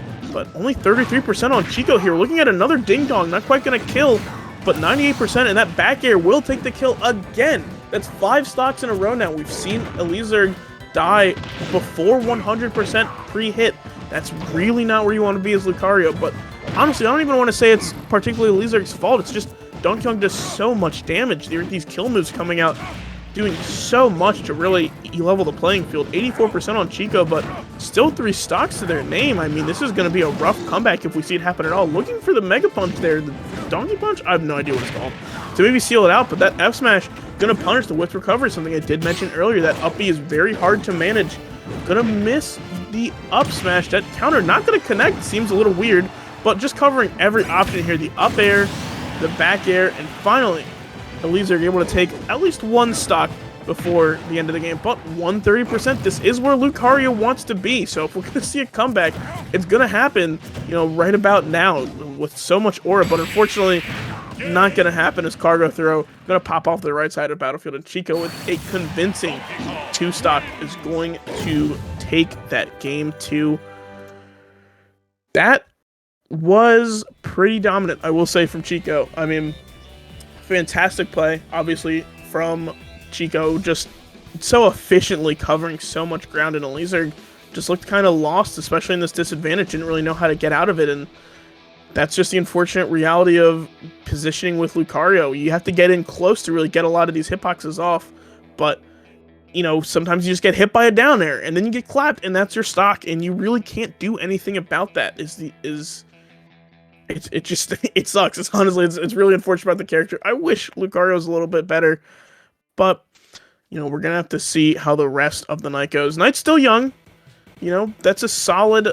Oh, forgive me. I've not casted actually the EGFC in a long time. I'm not positive how the point system works. I don't remember, but I believe that's 6 points already on the board with that double 2 stock, as it were. All right, production confirming that for me. I appreciate it. That we are already 6 points on the board, and that's we're gonna have to see who's coming in for this next game. Looks like we've got Marquette sending in Tiny, which I'm going to look at my notes here because I definitely know who that is. We have them on Jigglypuff and Isabelle, so 2 very floaty characters that do wildly different things from each other, despite the fact that they're both probably going to camp you a lot. I mean, Isabelle's just going to be a setup character. Jigglypuff, almost the exact opposite, right? Just looking for these pokes to kind of convert into longer strings, and then just looking to keep you off the side of the stage long enough that you just run out of resources and kind of die. It's really just, I think that's the most efficient way I think you see Jigglypuff played most of the time, is just playing that edge guarding game, just trying to get those gimps off with that fantastic nair, fair back air, just all of the aerials, honestly, that Jigglypuff has. So good in almost every matchup. But I guess we are going to find out soon. Looks like we're still debating, some match choices here. Pokemon Stadium 2 does seem to be the pick, Twitter's favorite neutral stage. Everyone's going to go there at the beginning of the set. But, we're actually checking the rules right now. I think Marquette trying to maybe, George Washington, I think maybe trying to get a little bit of a counter pick going here. Double checking to see whether or not, Marquette has to say the character that they are sending in next, which, if true, I mean, you definitely want to be kind of prodding that rule book, making sure that you have that ability, because just getting the counter pick capability is going to be a very nice leg up, especially against someone who plays, from what I can tell, two characters that are very easily counter picked. So we're going to have to see how that ends up going. I can only talk to myself for so long. I'm doing my best here, guys. But let's talk about, let's talk about Pokemon Stadium 2. Beautiful stage. You've got your two plats, but no center plat. Really good for a lot of characters, but definitely not a neutral stage in any way, shape, or form. I think that's a really big misconception around a lot of the community. Characters like characters like Isabelle can really make use of trapping that platform to force you to respect it, as after all, Pokemon Stadium 2 platforms are pretty tall and pretty short. So it can be pretty easy to kind of cover this platform, especially with these big sweeping moves. You have that, for one, you have the slingshot aerials that can cover the entire distance of the platform, almost a third of the stage, honestly. Plus, you can throw the Lloyd on the ground, set that trap up. You can go fishing up there. There's just so much Isabelle can do from a Pokemon Stadium 2 platform, or even just the edge. Jigglypuff, on the other hand, doesn't get too much out of the platform layout in Pokemon Stadium 2 specifically, but not a lot of nice open space for her to roam around and just kind of do whatever she likes. Plus, pretty big blast zones, if I'm not mistaken, as well. Really kind of stretching the limits of what a Jigglypuff can live to, as being, the lightest character in the game, or close to it, is definitely a detriment in a lot of ways. Looks like we're getting this solved real quick. And I think it looks like George Washington is waiting to see the character before they put someone in, just so they can get the counter pick. Gonna have to see how that works out for him. Counter picking, not always the best idea. It doesn't always work out, but you always want to take as much of an advantage as you can in these situations, especially when you go down, honestly, as spectacularly as Chico made that look. Very stylish on the Donkey Kong to rack up 6 points already for Marquette. George Washington are going to need to take, every single point, every single advantage they could get in these scenarios. Got to make sure this doesn't run away, because this is really a momentum point, right? Does Marquette steamroll through the second set and just go through the rest of the night? Or can George Washington kind of cut that momentum off before the train gets rolling, right? I think that's super important. Okay, so I think we do have some confirmation that we can counterpick players, but not specific characters. Because once the players have chosen, then you can, or rather, once the players have been locked in, then we can do normal character counterpicks. So we are still waiting to see who Marquette is going to be sending in. I've talked so much about Jigglypuff and Isabelle, I don't think I have much more to say about them. Unfortunately, pretty one-note characters, right? They're going to do what they're good at and really not much else. But, I mean, we're gonna have to see where this goes. I would say that Isabelle is a pretty hard character, or Jigglypuff too, honestly. I think both of these characters can be pretty hard to counterpick the stages for. I feel like not a lot of players know what stages those characters are good on. I'll confess, I'm one of them. Not particularly well versed in the Jigglypuff or Isabelle matchup. Oh jeez, we're alright. Not super well versed in either of those matchups, so I'm not sure where I would be going for the stage counterpicks here after the Pokemon Stadium 2. But, when it comes down to it, you gotta either win or lose the first game first, and then you can really focus on the rest of the set. And we are still waiting for a confirmation for George Washington to choose who their second player is going to be. Really giving some time for whatever other casters to get freed up and come over and join me on the stream, which I'm not complaining about. But yeah, actually, production pointing out a good point in the captain's chat.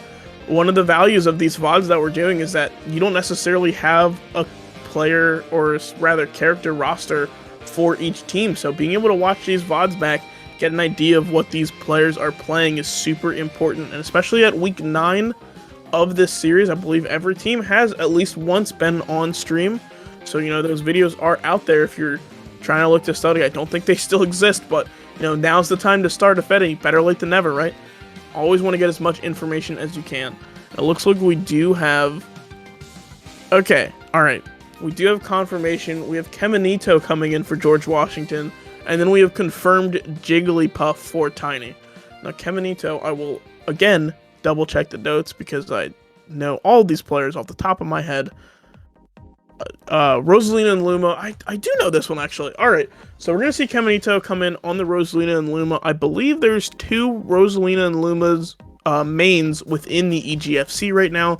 I believe Kemonito, if I'm not mistaken, is the slower of the 2. You know, there's definitely 2 ways you can play this character. You can be a little bit more aggressive and use that Luma to set up aggressive positioning and kind of cover your approaches.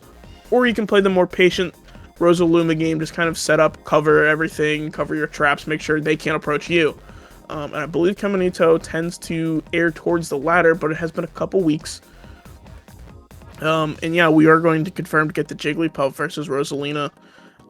This can be pretty rough for Jigglypuff to come in on. I mean, not only do they have to look out for the Luma itself, but Rosalina's aerials have such big sweeping hitboxes that despite the fact that Jigglypuff can be a small character, in those air-to-air interactions, the character balloons out, actually, every time they jump. So that hitbox extending is going to be a big deal, especially when you're dealing with Rosalina's moves like the forward air, who it's just going to be, you know, last for so long and cover so much space, can just kind of drift around with it.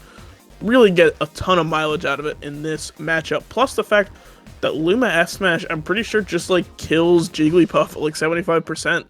Right? Jigglypuff, not known for their survivability, despite the amount of jumps that that character has. So this is definitely going to be an interesting matchup to watch. It's just really going to be a matter of, will we see Tiny, you know, invade that space that Kemonito is setting up or not? Or are we going to see Kemonito maybe force the issue, you know, recognize that, hey, I have all these disjoints on my moves, I can really beat you out in a lot of these air-to-air interactions. You know, maybe we see just a little bit more coming out in terms of aggressing, you know, coming from Kemonito.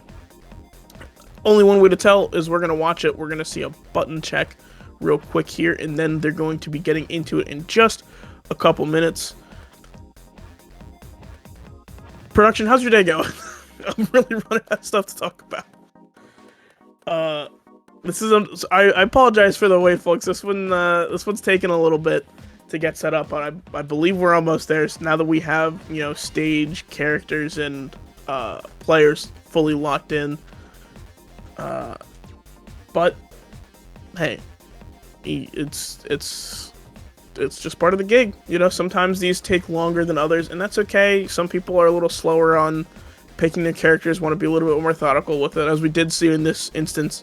We were seeing Marquette really want to you know, double check the rules, or sorry, George Washington, excuse me, double checking the rules to see if they can get away with counter picking that character. But being able to counter pick that player is also pretty nice, still pretty important, especially if you've been paying attention these past 8-9 weeks. You definitely know who a lot of these people are going to be on, and that can help you out moving forward.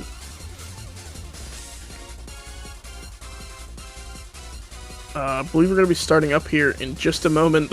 Caster is dying. Thank you, production.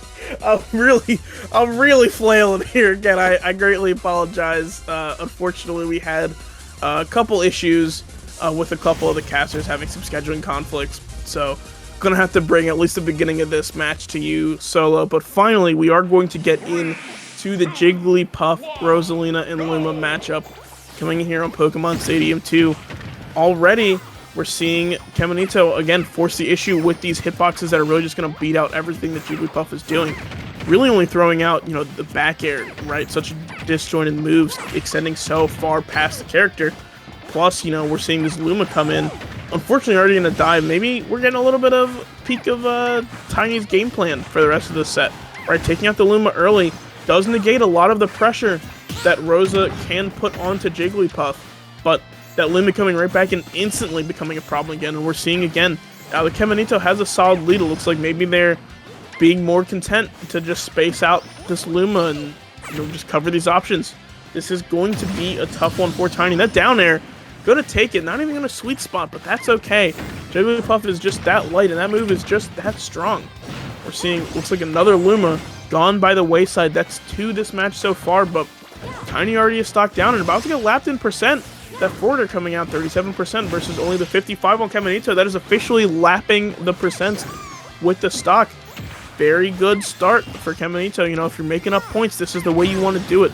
Strong, safe play, and making sure you're taking these stocks with as little damage as possible. You want to keep as many of these stocks as possible because, again, for those of you who are unfamiliar, every stock is worth a point in the EGFC.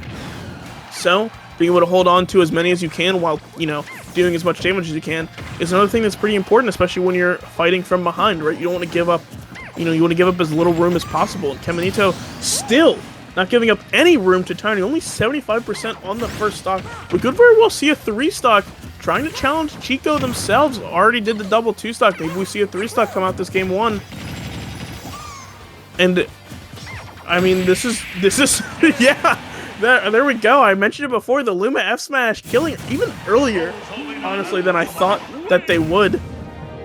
But fantastic play coming out from Caminito. I feel like, I talked a lot about the styles of Rosa, but I think we saw both really come into play. We saw just that run-up, dash-back F-smash, right? Fantastic use of the spacing there.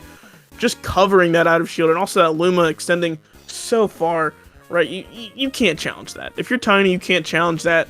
Caminito knows that, just throwing out the F-smash. And even this, right? That down tilt you can't challenge, and you really have to air it out to the ledge there. But if you do, then what, right? You're stuck on ledge against the Rosalina at 95. It's just such a difficult situation, to be in. And Caminito really putting the work in against Tiny here to just make sure that they are not allowed to touch the stage at all. Now, if I'm Tiny, honestly, I'm not even really worried about the stage counterpick, right? I don't think the stage counterpick is going to be that big of a deal. I believe Callus is legal. Having those platforms on the edge might help with the recoveries, because clearly just having the ledge alone is just eating Tiny alive, unfortunately. But we're going to see if 65%. Granted, there was some charge on it, so that so it only did 11%, but killed. That's interesting. But I mean, yeah, double checking to see. Yep, we are going to remain on the Rosa here, but that was a fantastic game 1 at Caminito. Already 3 points back on the board. Even if you take this next game with a 2 stock, you're still evening out this game already, which is just a fantastic way for George Washington to get back into this. But still a lot of Smash to play. Still some adjustments to be made. Maybe we see the Jigglypuff swap to the Isabelle here. Maybe even another character just gets pulled out of the bag. Who knows? But I'm sure that we're going to find out soon enough. Should be heading into game here in just a little bit. Looks like we've already got some stage bans coming out from George Washington. We've got Final Destination, Smashville, and Yoshi's all off the stage here. Final Destination, I'm imagining, is probably... It's got to be a comfort ban, because I can't imagine that you really care about banning FD into Jigglypuff, especially as Rosalina and Luma. But there is, the idea that Jigglypuff can get a lot off of these flat surfaces, like Final Destination. So, hey, maybe just banning out for those combos, just those edge cases, but I really do think that's just a comfort ban. But Smashville and Yoshi's, I think, great choices. Take away those landing options. Yoshi's take away those cheese options, right? The rest does pop you straight up, so extending that, or rather lowering that ceiling can make a lot of those rest confirms kill a lot earlier. It does matter a lot. Looks like the pick is going to be Battlefield coming out from Marquette. We're going to see maybe if that is going to work out better for them. And as far as Rosalina and Luma is concerned, I think they have the ability... Oh, we do have a switch coming out for Marquette. It's going to be the Yoshi this game, which does make more sense with the Battlefield pick. What I was going to say is that Rosalina and Luma can still cover those platforms pretty efficiently, but against a Yoshi, that platform play can be absolutely brutal, and Yoshi really just does not care about your, your landing coverage. There's a lot of ways this character can just come down pretty safely, either with the down air or even the down B if they're feeling feisty, just armor through everything. Even the back air. Honestly, pretty much every aerial Yoshi does allows them to land so easily, right? I think this is a fantastic counter pick coming out in the second game, considering how much Tiny struggled to get their feet on the ground that initial game, and already we're seeing a little bit of a change of pace come out. Caminito already starting a little more patiently, maybe being a little more cautious of this Yoshi. But we see, oh, the big F smash going to come out. Not going to quite crack the egg there, but another charge. Oh, unfortunately, going to misspace that aerial. You never contest from the same side. That's Smash 101, but, you know, lesson learned. Sometimes we need a little refresher course on the basics. Doesn't hurt to have them. And Caminito already leaving the Luma around the stage, just covering those platforms, making it so hard for Tiny to approach here. You know, despite the fact that Yoshi does have an easier time landing, I think, in this matchup than Jigglypuff does, the approach problem is still the same. And especially it's going to be hard snapping those ledges, as we've already seen that come into play a couple of times. Right, you really do have to get that double jump at the right angle, or else you're just going to pop right over it. And of course, Yoshi's up B, not exactly used for recovery, more so a projectile to throw out in neutral. But we're going to see if Tiny can end up closing this gap. After all, 69% only on Caminito on their first stock, again, versus Tiny's 98, who has already been lapped. Going to get the double spike there, but only going to get the up smash on the Luma. We might see them take their first stock here of this set. But already, again, off the left side, 115. Gonna miss that ledge again. I imagine Caminito is taking note of this and is going to start punishing those overextensions very soon. Or at least I would like to see them do that. But we're going to see how Tiny covers the ledge here. It's going to be really hard to stop Rosa from getting back on stage. And it's going to be really hard to get your feet back on the ground after you get popped up by Rosalina. 107 on Caminito as Tiny approaches his final stock here. And already back there off stage. Now this is really Tiny in no danger of losing the stock here, but definitely in danger of getting some percent racked up, as you really need to reestablish this neutral. And, you know, you can get nice and close, but that fair gonna miss, and then they're gonna cover, but not quite gonna kill. Getting back to stage is Tiny, already 45 here, looking for the down B, but not quite gonna find it. 50% on Tiny, and we're learning not to walk into that F smash this time. We saw it the first time, we're not gonna see it a second time, at least not yet. 135 on Rosie here. That back air is gonna take it. Tiny is going to put a point on the board here in this set for Marquette, but it could be too little too late. Already 61%, and again, as I mentioned beforehand, if Caminito takes us with a 2-stock, the stocks are evened out, I believe. So we're going to have to see how this ends up going. Tiny sticking to the egg throw across stage really doesn't feel like Caminito has an answer to this until they stop throwing the eggs, and then suddenly we're back to square one, right? How does Tiny get back into this? I think Caminito realizing that they can just challenge the egg throw, and realistically, not a lot Tiny can do about that if they're just throwing it out over and over again. Quick back air. Oh, and quick spike. Gonna take the game in Caminito's favor. That is a 2-0. Ending with a 2-stock this set. Again, evening out the scores between these two teams. Fantastic performance from Caminito. I feel like we saw such a dominant Rosa play there, right? And just knowing those spacings, being able to just throw out these hitboxes that are almost perfectly intercepting these characters. I mean, fantastic 2-frame there. I mentioned it already, right? This character, Yoshi, can have such a hard time snapping to the ledge here, especially this drift here, right? The jump up isn't going to snap as quickly as, Tiny would have liked, and that's going to lead to the 2-frame and lead to the stock. Right there, even we saw Tiny gets up, challenges with the forward smash, and then this is the unfortunately grounded themselves before the back air could come out. And again, even if this would work, I think you just don't challenge it from the front at all, just in case you mess it up. You never want to be that guy, right? You don't want to be that guy getting hit with a fully charged F smash from roll distance at 70% and losing a stock for it. But hey, that Luma packs a punch, I'll tell you what. And again here, we saw this on the second stock. We saw just a pretty nasty conversion, honestly.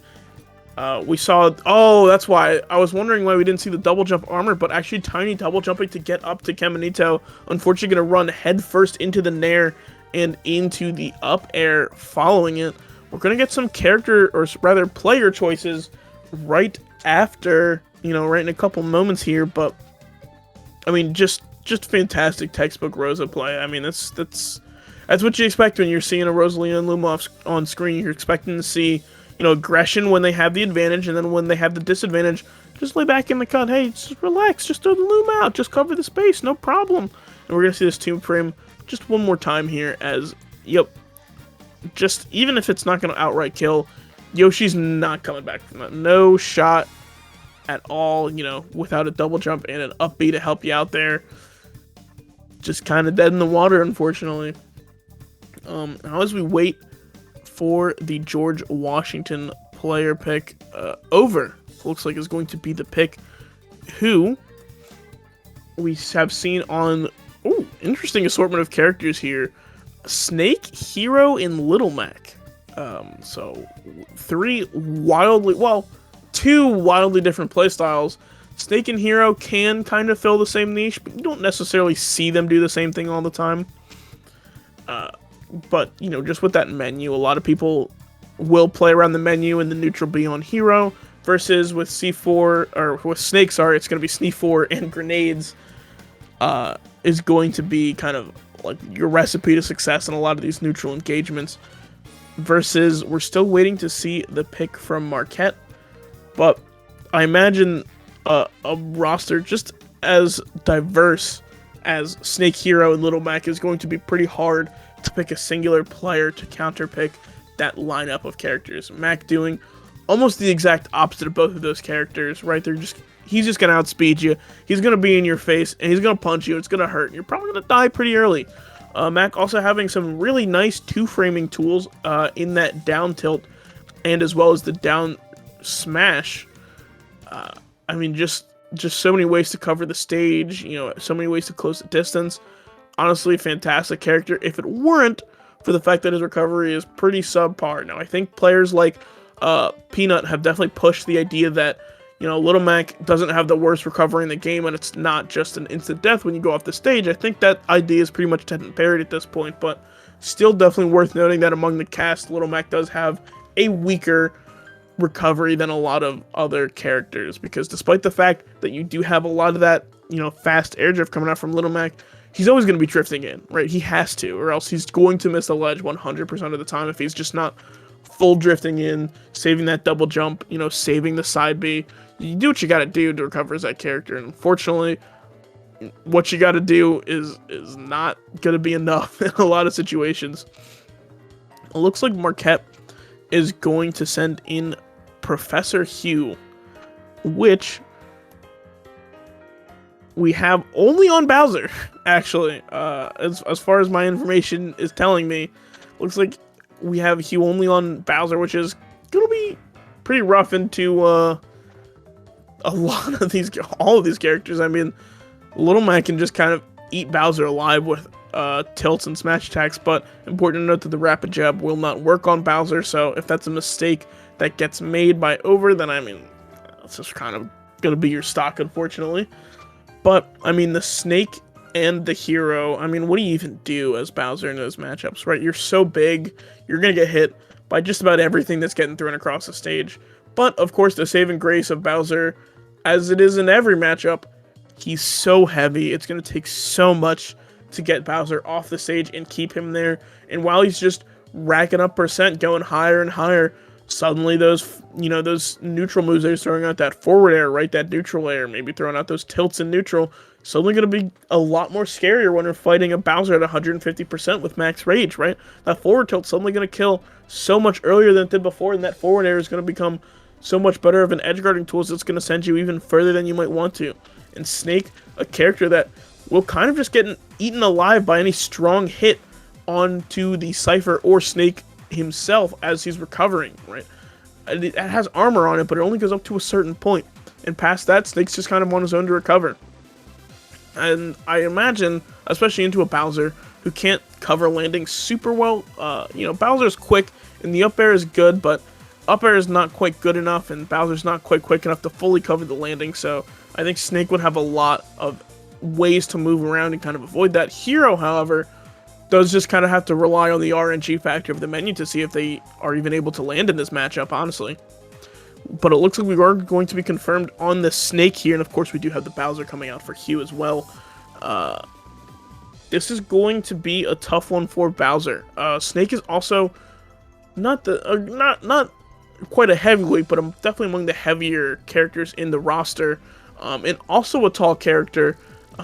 Gonna be probably hit a lot by stray moves, the Bowsers are throwing out, maybe those forward airs in neutral like I mentioned before, but again, also going to be living to these higher percents, and Snake has, assuming he still has the C4 on him at all times, nearly an infinite recovery. So, despite the fact that Bowser can snipe it out pretty easily, Snake can just keep trying and trying again until they get it right, and all it takes is them to get it right once for them to be back into a neutral situation where suddenly Bowser has to deal with all these grenades and these C4s and these side B rockets coming out. It's going to be a really scary situation. We're going to see how this neutral goes, although I imagine it'll be less of a neutral. It'll be more of a disadvantage, I think, right? I think Bowser just starts in disadvantage. I believe Leon mentioned this a long time ago, where the American Bowser, not the French Lucina player, but, with Bowser, you start every stock at 90, and that's just the unfortunate truth of all of the heavyweights, is you're starting just immediately at a disadvantage.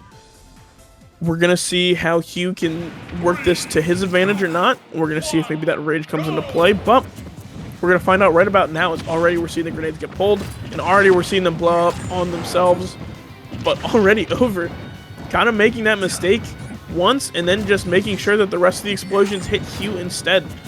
We are seeing Over get into these sky situations, and Hugh is definitely trying to fish out the options on the double jumps. Right, blowing both of those double jumps is not necessarily the best idea versus a character that can just throw the forward air out. We're going to see the flames here on the edge, looking for the C4, but not quite going to find it. This is another good point about the Bowser-Snake matchup. If Bowser can sit on top of you, he can force you to kind of not fight with those projectiles, right? He's definitely fast enough that he can make a solid case for being a rushdown character in this matchup in particular, who just wants to be in your face all the time. Outside of maybe a normal Bowser where we see them space these, sword-like aerials that cover so much distance. We're seeing this mid-range neutral game now, and this is definitely the hard part of this matchup, but that up B out of shield going to pop Over off the left side. 135%, we're going to see what the ledge option is here. Not quite out of it yet, but able to land safely. Finding the down tilt is going to reset neutral for it, but still caught in the corner there. Over, unfortunately, not making too much headway and gaining center stage in this matchup just yet, but Snake is perfectly fine to sit in the corner and throw grenades in C4. As we see the hitbox come out, the down tilt come out, the up smash come out, not quite going to find it. All just options. Oh, and F smashing behind Hugh, and he rolls into it. What an amazing call out, and immediately the up tilt going to do essentially the same thing, but fantastic start to this set from both of these players. Already one stock apiece.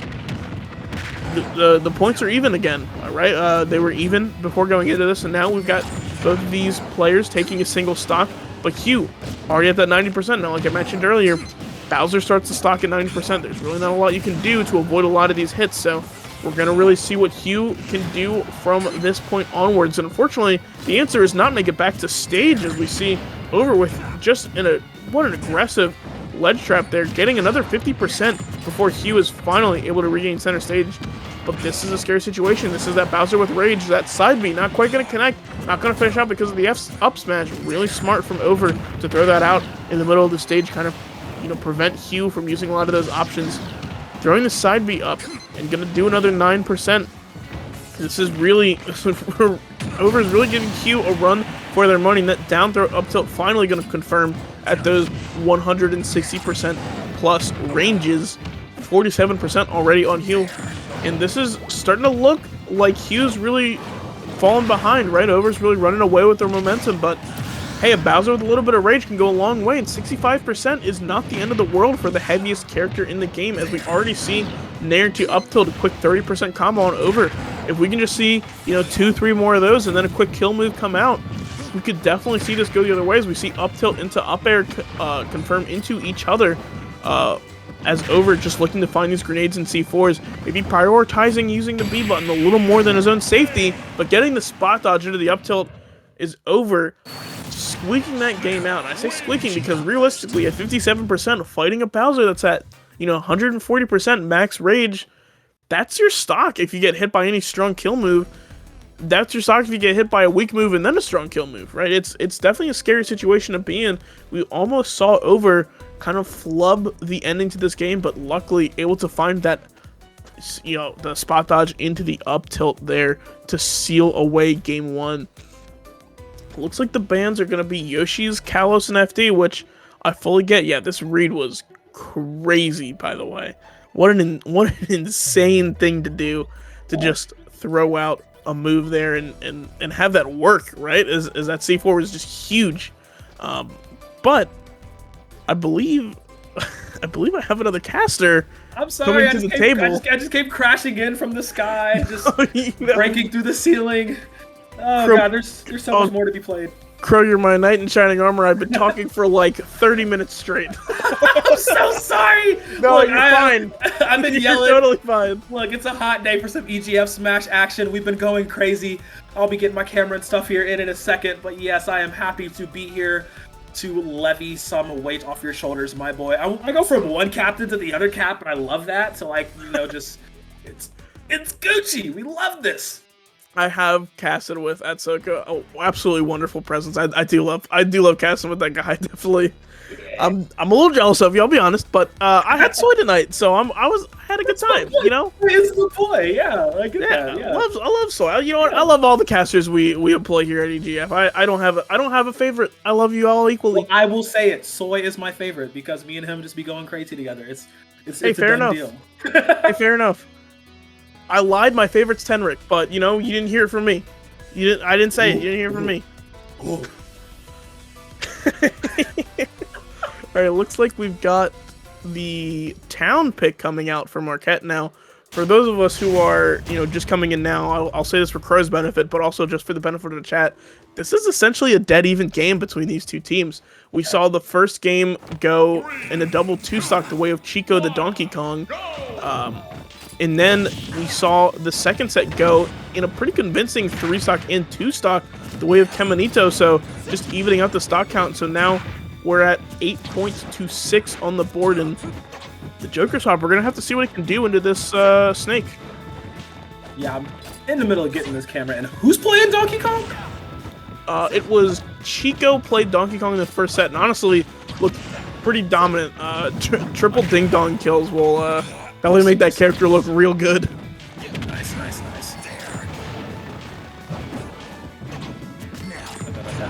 I believe I am here. Okay. Ballin'. Where it looks like we're gonna go to see Crow next time we come off. See the game. Game, but Oh, we're in the middle of the game right now. We're gonna see the throw into the edge. Oh, never mind. Not even a ledge trap, just a straight edge guard. Gonna throw out the side B and going to be killing 81% on over here at kill percent, but Hugh's got to do a little bit of work to get it. Okay, this looks like it's actually been really, really close right now. I'm looking at the point score here. Wow, 6-8. Love to see that. All right, Kiminito. Oh, that's the. Okay, so let's see what Over can get done here. Professor Hugh has Arsene. Okay, he's gonna let him fund the free grab. Really? That's free, homie. Okay, Over's in here racking up a lot of damage, looking for Satchel. Good dash attack coming in. Over, not quite predicting the landing. Professor Hugh managed to land a nice little edge. Let's see how much damage he can rack up. Both sitting at the high 100 mark. Who's gonna confirm it first is the question.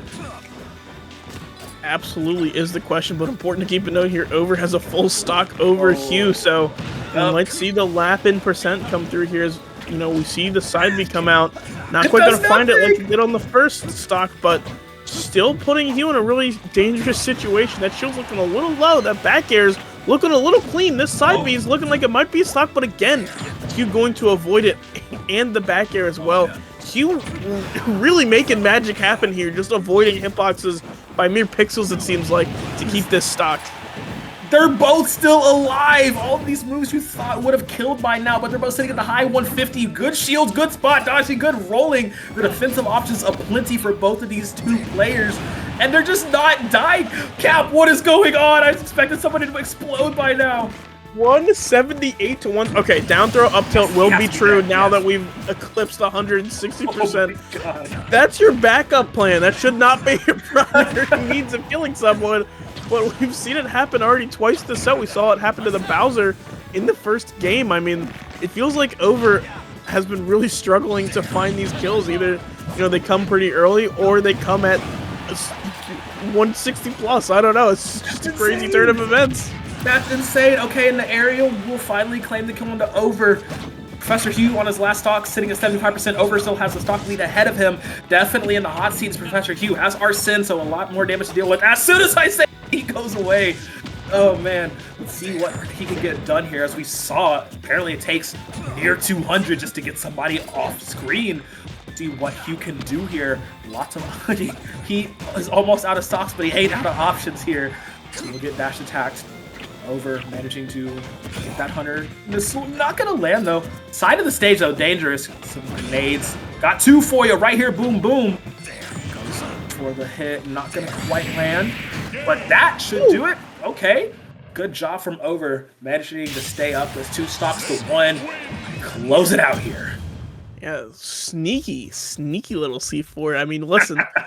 You throw out all those B button moves as your snake when you're landing because you want to cover your own landing, right? You want to use it to kind of mix up your momentum, but you got to keep in mind it's still dropping projectiles, right? Yeah. You still have to, despite the fact that a lot of the times it's just like, oh, I got to guess where he's going to drift. You still got to respect the fact that he's dropping bombs on you from 80 feet, right? You got to look out for this. Yeah, oh my god, I'm just surprised that second stock exchange lasted for so long. Man, we're both almost near 200 before somebody actually fell, and it's just a little bit too much pressure by Over for Professor Hugh to deal with, the satchels, the grenades, the rockets, literally everything he does. So good job to Over from clutching that one out and getting some more points on the side of George Washington University. Absolutely. I mean that's our third set. Oh man, this set's flying by. It doesn't feel like it, but when we saw those first 2 sets as dominantly go as dominantly as they did, I'm not super surprised that it feels like the time is flying here. Even Absolutely. Over looking pretty dominant on that snake, swapping to the Joker to try to help out with some of that pressure. But honestly, I think the Bowser did a little better, if I'm being honest. I mean, obviously the stock count will reflect that, but even just looking at the neutral exchanges, it felt like Over was winning maybe the same amount of neutral, but was getting so much more out of it because of the fact that Bowser could just throw out these forward airs and these straight hitboxes and just rack up like 20%, throw out a flamethrower, do another 30%, and I feel like that really helped Over a lot more than maybe the versatility that Joker provided. I could see that. Yeah, I could definitely see that. Man, that only being the third set, and it's just feeling so good. It's feeling so good. Maybe the next set will slow things down a bit, or we'll be just as frantic. Like, what are we hoping for here, Cap? Like, what are we wanting? How much action do we want on this Tuesday night? I'll take as much action as they're willing to give me. I'll keep it a buck with you. I mean, I love watching some good Smash. And it looks like, speaking of good Smash, I believe we do have a confirmation for George Washington. It's going to be Cypher coming in next, which, checking the notes, definitely not doing anything else other than checking the notes. Definitely not navigating to a notes page. I'm not doing that. I know all this on top of my head. I could just rip this information off the dome. Me Gunner is what we have Cypher going on, which is a character I have, a little bit of experience with. Maybe a young 21-year-old Cap competing in a collegiate Smash series and maybe played me Gunner most of the time. I see. Maybe a little bit of history with this character for me, but we're gonna have to see. Expert analysis. Gotcha. Yeah, we're gonna have to see what Cypher can bring to the table here. Important to note, also, the Gunner has a massively varied moveset. We're gonna see kind of what the choices are. I feel like the down B is pretty much a lock-in. Pretty much everyone uses that like Samus Mind Drop. Yeah. I feel like it's just the best one. And the side B tends to stick to the rocket. Although I've seen that get mixed up a little bit. Some people prefer the stealth burst. That one's pretty, it's pretty juicy. But the neutral B and the up B are really what we're going to be looking out for. Is really you're just choosing safety over pressure. I think is really the choice of which up B and neutral B you're picking. Heard that. I don't have a lot of me gunner experience, so I actually will be relying on you to carry me through this one. I'm not gonna lie. So we will have to see how this gets going. Over. Let's see. I mean, Cypher. I'm trying to remember. I don't think I've seen GWU play too much, or it's been a while since I have seen GW. Marquette, I do know. I've done a bit of theirs. We have Mateo seems to be coming out here for this next one. I've got Mateo on Ridley, which is... Yeah. I'll be honest. It's a bold strategy. Cotton. Sorry, Meta Knight. We got Meta. We got confirmation it's gonna be Meta Knight. Okay, much better choice than Ridley. Mateo on the meta. I was gonna say, Ridley, me Gunner. One of the few matchups that I think Gunner handily wins. So definitely a good choice to go over on the Meta Knight here. Character that Gunner can really have a lot of issues covering the variety of paths Meta Knight can take back to stage. Right. It's once you're at the ledge, it just becomes a game of can you get the timing right? Can you avoid the ledge trap? But even getting to ledge is a battle in and of itself, and Meta Knight is not limited to one path to the side of the stage. He can come from above. He can come from the side. He can come from underneath. He can come from like that little kind of diagonal angle. He can, the upper diagonal. My man is doing trig and geometry just all at the same time. Calculations. Meta Knight could hit you from every single which way possible. Like it's literally insane, the coverage options. But yeah, definitely gonna put up a better fight against me Gunner than Ridley would have. Maybe not lore-wise. I feel like Ridley would just like legitimately just beat up like half of the cast. It's like if you've ever played Metroid Prime at all, you just know this man is literally a menace in every single regard. Yeah, but isn't he like super smart? Yeah, he's literally a genius. Like a scientist. This man is the leader of an entire like multi-battalion fleet of space pirates, and he's just like, I'm gonna do what I want. Like, hey, I'm not. You see that guy? I'm not stopping him. You stop him. I'm not touching him. He's got it. Let me find a 13-foot mecha dragon that has the intellect of a genius. Yeah, I'm gonna be perfectly fine. Oh. Crow, no PS2. No. Is that a first? Yeah. Is that a first? Like I'm trying to remember the last time we did any series in here where PS2 was not in the rotation. Doesn't happen a lot. A lot of people will just kind of accept the PS2, but sometimes you go through this pick ban. I think it's important. I think there's recordings of me in the wild where I complain about people who pick and ban just end up on Pokemon Stadium 2. I don't remember what cast I was on. I ranted about it for like 10 minutes just for no reason. I had gone to a local where someone did it to me like the week before. And it was fresh in my mind. But I think realistically, when you end up at PS2 after your pick ban, it's usually because you wanted to go somewhere else, but that stage got banned out. So you're like, okay, I'll settle for Pokemon Stadium 2. Which isn't, necessarily always going to happen. But again, that's at least the thought process for why you go into these. Maybe trying to pick ban, even if you still end up on PS2. Well, at least it's not our very heated Lilat discussions. But I definitely understand. Definitely, we had a Lilat on the other stages, and I'm just like, oh, we're going to Lilat, okay, and proceeded to say nothing for like 30 seconds until we like actually got to the action. And Soko was so confused. He's like, what? And I'm like, yeah, cool. It's whatever. Yeah, we're going. Lilat. We love Lilat. It's great seeing. I'll be honest. All right, here's my hot take. Okay. Lilat's kind of fun. It can be. I don't think it's a great competitive stage. Those ledges are atrocious. I will definitely take my friends to Lilat anytime. Oh, but it's fun to counterpick someone that go, what am I doing with these slants? I swear I landed that. Yeah, Dude, it just makes some characters so much better. Some characters are just like, I have a free 2-framing tool now. They're actually, by the way, doing a button check to confirm the Me Gunner specials. Nice. To make sure they know what they have. A lot of me mains, myself included, kind of just know like the 4-digit code for the characters, but it's always easy. It's always like easier to just show it to somebody, especially if they're not super familiar with the Miis. I don't even remember the code for my Me. I didn't know they use codes. I'm gonna be honest. It was so you know how you can like choose 3 for each special move, like you have a choice of 3. Right. Mies can be identified by a 4-digit code that it's like, I believe it's up, neutral, side, down special. Okay. Whatever the order is in the menu, you just like a 1, 3, 3, 2 is like you have, the first down special, the third up special, so on and so forth. Got you. I see that. Okay. Huh. Learning things every single day. Okay. Interesting. Why do bad things happen to good people? Actually made a video a while ago where he broke down like every Mii Brawler subset. It was just like went through every single one of them. I don't think he ever finished doing it, but it was a cool project that I go back to every once in a while. Yeah, I was gonna say that's a lot of combinations. Oh my goodness. Oh my god. I will do the math on that. It was a 3 to the 4th power. Jesus. 9, 27, 81? 80. Is that right?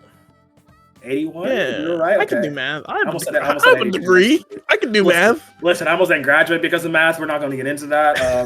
I graduated exclusively because of math. That's crazy. Wow, that's insane. This is my mortal enemy to this day. As we are going to get into this. This is the actual game, not button check. Correct. Yes. Wait a minute. Samus? Well, hold on. I think there's been a little bit of fraud here, bro. I won't let it Samus, not a big gunner. Wait a minute. I've been bamboozled. As we're off to the races. Cypher going to go ahead and get some damage on the Mateo here. Once again, Cypher for GWU and Marquette Mateos. Oh, he's got the stack going. He is done. He is done. Got the stack. Put him up high. That's going to be first shot going the way of Cypher.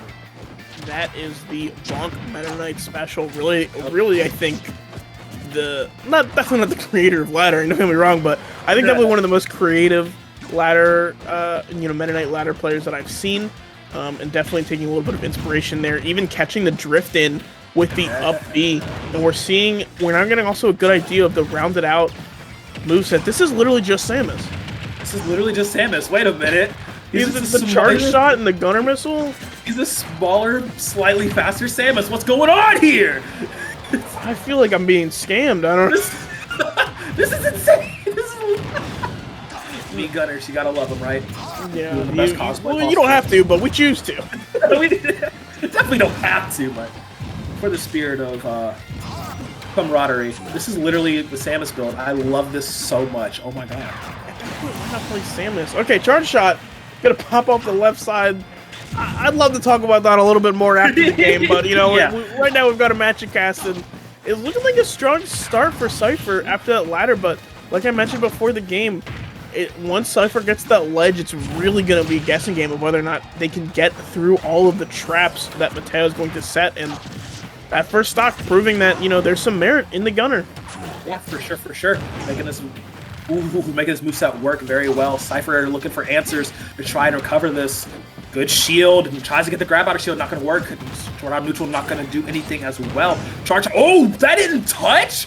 What? Hitbox okay? Mateo managing to literally dodge by a arm hair.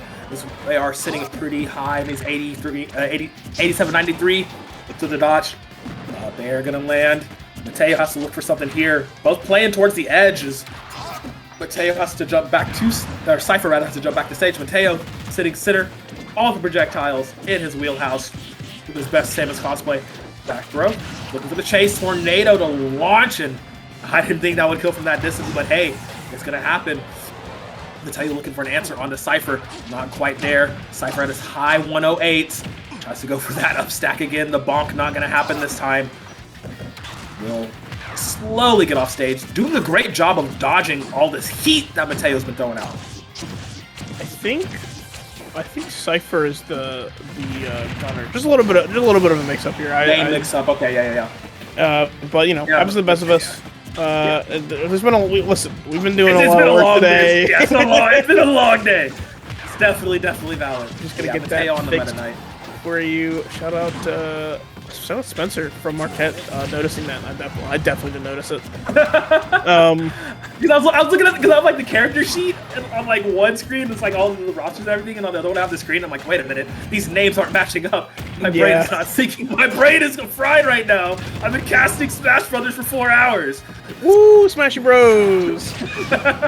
Woo, good vanish Mateo gonna get onto Cypher, sitting at high percent. This is the final stock. I just now noticed that for both of them. Ooh, unfortunate landing here. This has been a slobber. For a game that contains a me gunner, this has been a slobber knocker. I'll tell you what, honestly, I'm very surprised with how aggressive this gunner's been, and gonna find the up smash at 110%. Cypher, why not just play Samus? I'm genuinely curious. He's trying to prove a point here. Maybe. Listen, I called Gunner better Samus, but like I'm doing it as like a joke. Like I don't mean it. The memes are coming true. This is the year of our Lord Meme Savior. And yeah, Cypher managing to get that clutch there towards the end. It was actually so much closer. Like, yeah, we were making jokes, but like the second stock really was the tail of the tape. As once that happened, you just see like everything kind of run out of control for Cypher as he was controlling the tempo. Mateo managing to get that cheeky little kill right here, and you're just like, wait a minute, he can do stuff off of this, and like really ran away from it, or really ran away from Mateo rather. Yeah, that kill was just like, what? Like, look, he's literally. Yeah, I mean, in the words of Piccolo. that was a really good coverage. We're definitely seeing Cypher cover the space a lot and just kind of letting Mateo run in, a lot of these situations, which I think is the ideal way to play Gunner. Not always the easiest, but the truth of the situation is you really do have to let someone run into your hitboxes, right? Now, a lot of the times, the way I see Gunners play, the charge shot I feel like is more for style, compared to the neutral B grenade, which does a lot more for coverage. Right. But like if you have the charge shot, I think you're doing exactly what Mateo's doing, right? Covering those tech options and really just forcing issues with this big "you die" button, versus the grenade, which is more for option coverage, which we saw Cypher doing with the smash attacks, right? Throwing a lot of that up smash, those side smashes, just to make sure that Mateo doesn't have a place to land, because despite the fact that Meta has 10 quintillion jumps, gotta touch the ground again at some point, and when you do, you're gonna be met with a hail of bullets. Yeah, unfortunately. Look, man, this off-brand Samus is just, literally putting in all the work with every single thing in the arsenal. The charge shots, I swear they were heat-seeking, because I'm pretty sure Mateo should have dodged like half of those, but just got clipped with them instead. But yeah, just really good job by Cypher for getting that done and giving GWU more points in their pocket. Marquette, you have 24 hours to respond, as we need Mateo to really step things up here to bring it back for his squad, because honestly, that was his game to lose in a lot of those situations. Yeah, this really is Samus at home, huh? When you're driving home, you're like, oh, Mama was Samus. No, dear, we have Samus at home, and you know what? Sometimes with Samus at home, it hits kind of hard. I don't know. That guy was kind of moving a little bit. I don't know. Kind of putting in some work. Like, I'm just perplexed and bamboozled, because I'm like, oh yeah, me Gunner, maybe you have a different moveset, blah blah blah blah blah, and like, just play Samus. Literally was. What are you talking about? Samus is literally right there. Literally Samus. Right there. As we're going into game number 2 here on small battlefield. Oh, crap. Okay, rest in peace, Mateo. I pray for my boy, but Cypher might just do it to him right here. Smaller battlefield, less for you to run away. You cannot escape. This is going to be pretty deadly for Cypher here on out. Yeah, this definitely feels like, we might see a little bit of a ladder here, not quite coming out, but I imagine the next dash attack might actually be the ladder that we're waiting for. I feel like Mateo definitely getting hit with a little bit of matchup and experience here, right? Cypher is playing well, but there's a lot of, gaps in the play that maybe if you're not super familiar with the Gunner's moveset, you wouldn't necessarily catch. I think the easiest example of this is watching Mateo eat, these side Bs at these low percents. Yeah. You really shouldn't get hit by those, but when you're getting hit by those, it usually means you don't know the timing of the move firing. Right? You don't know how fast it's going out. That charge shot almost going to catch Mateo jumping with the up smash. Oh my God! He's going to catch the landing. Mateo with nowhere to go there. That's another example that not really, not able to weave those gaps properly. Fantastic play out of Cypher so far. Yeah, it really is seeming like this is the matchup check thing. The way Mateo's playing, because he just looks lost. Like he honestly looks like, what? No way. You did not just run straight into the forward smash. Okay, so Mateo getting a learning experience here. Jotting down some notes in his journal because Cypher's taking him to school right now. He thought class was over. Psych. Welcome to night school, baby. Yeah, absolutely. I mean, Mateo able to fortunately dodge that up smash that would have probably been the second stock from this Meta Knight, but right back off the edge of the stage, we're going to see the coverage here. And yep, that side B is definitely going to take the stock. 71% on Cypher here. A little bit of a gun dash coming out. You know, you use that forward air to push it backwards a little bit. Use that momentum, can make that character float, you know, a little further than you're used to seeing them go. It does mess up a lot of spacings, and that charge shot going to come out. I love the usage of this charge shot, right? We're using it under these platforms to cover these lanes, maybe combined with a short hop to try to cover jump outs. Fantastic usage of the charge shot, I think. Yeah, absolutely. Okay, finally something on the board for Mateo. Yes, we'll follow up the chase with the tornado to get something, but he's at a high percent right now. Large mountain to climb for him if he even wants to try and get this win back. He needs to get that lick back, but Cypher, he ain't trying to make it happen, my boy. He's not going for it as the spot dodge is there. It's charged. He's not respecting it. Cypher making it look way too easy with a quick 2-0. Yeah, I mean, what a turnaround from game one. We saw that one, you know, Cypher barely squeaking out the win at the end of the day, but just looking so dominant on small battlefield here. I think you were right on the stage pick. I think that wasn't necessarily, you know, in me Gunner's disadvantage, I'll say. I don't think it particularly helped, but me Gunner has a lot of ways to cover those platforms, even without, you know, I like to use the grenade launcher neutral B to cover those platforms efficiently, but even just with the charge shot, right, being able to shut down an entire lane of this stage for a couple seconds is so big and really forces Mateo to just funnel into Cypher exactly the way that, you know, they want, so they can just, you know, maybe follow up with the up smash, and that's just the stock. Yep, just the stock, just really easy. My notes say there are no notes. That's a good note. As Cypher just kind of ran with this one. Like, it took a lot from Mateo to even get that one stock that he did claim in this matchup. And, like, it just really felt like the Cypher show for both of these matches just was... Well, no, I take that back. Game number 1 was significantly closer than game number 2. I don't know if that was just Cypher warming up and then hit download complete in that big brain of his, or Mateo just really did not know this matchup at all, it's seeming like. But that will be putting Cypher with GWU with more points now, and just, that's kind of scary. Yeah, look at that. Oh my god. 6-17, I think, mathematically gone eliminated from this. Yeah. But, you know, still worth it for the points, you know, to get it in the end of the day. Plus also the matchup experience, player experience. You want to force, you know, if you're Marquette, you at least want to force George Washington to show, you know, as much of their game plan as you can force them to. So that way, you know, you have a little bit of wiggle room the next time you meet with them. Maybe know a little bit more of the tactics. Maybe, you know, if I'm walking away from this as Marquette, I'm saying I got to study the Me Gunner matchup, because it's not something I feel like most players think they need to know until you get hit with it, you know, whether it be in a collegiate crew battle format or whether you're 2-2 at your locals and you run into the local Me Gunner player and now you're in losers. Like, it just happens. Yep, it'll happen to you.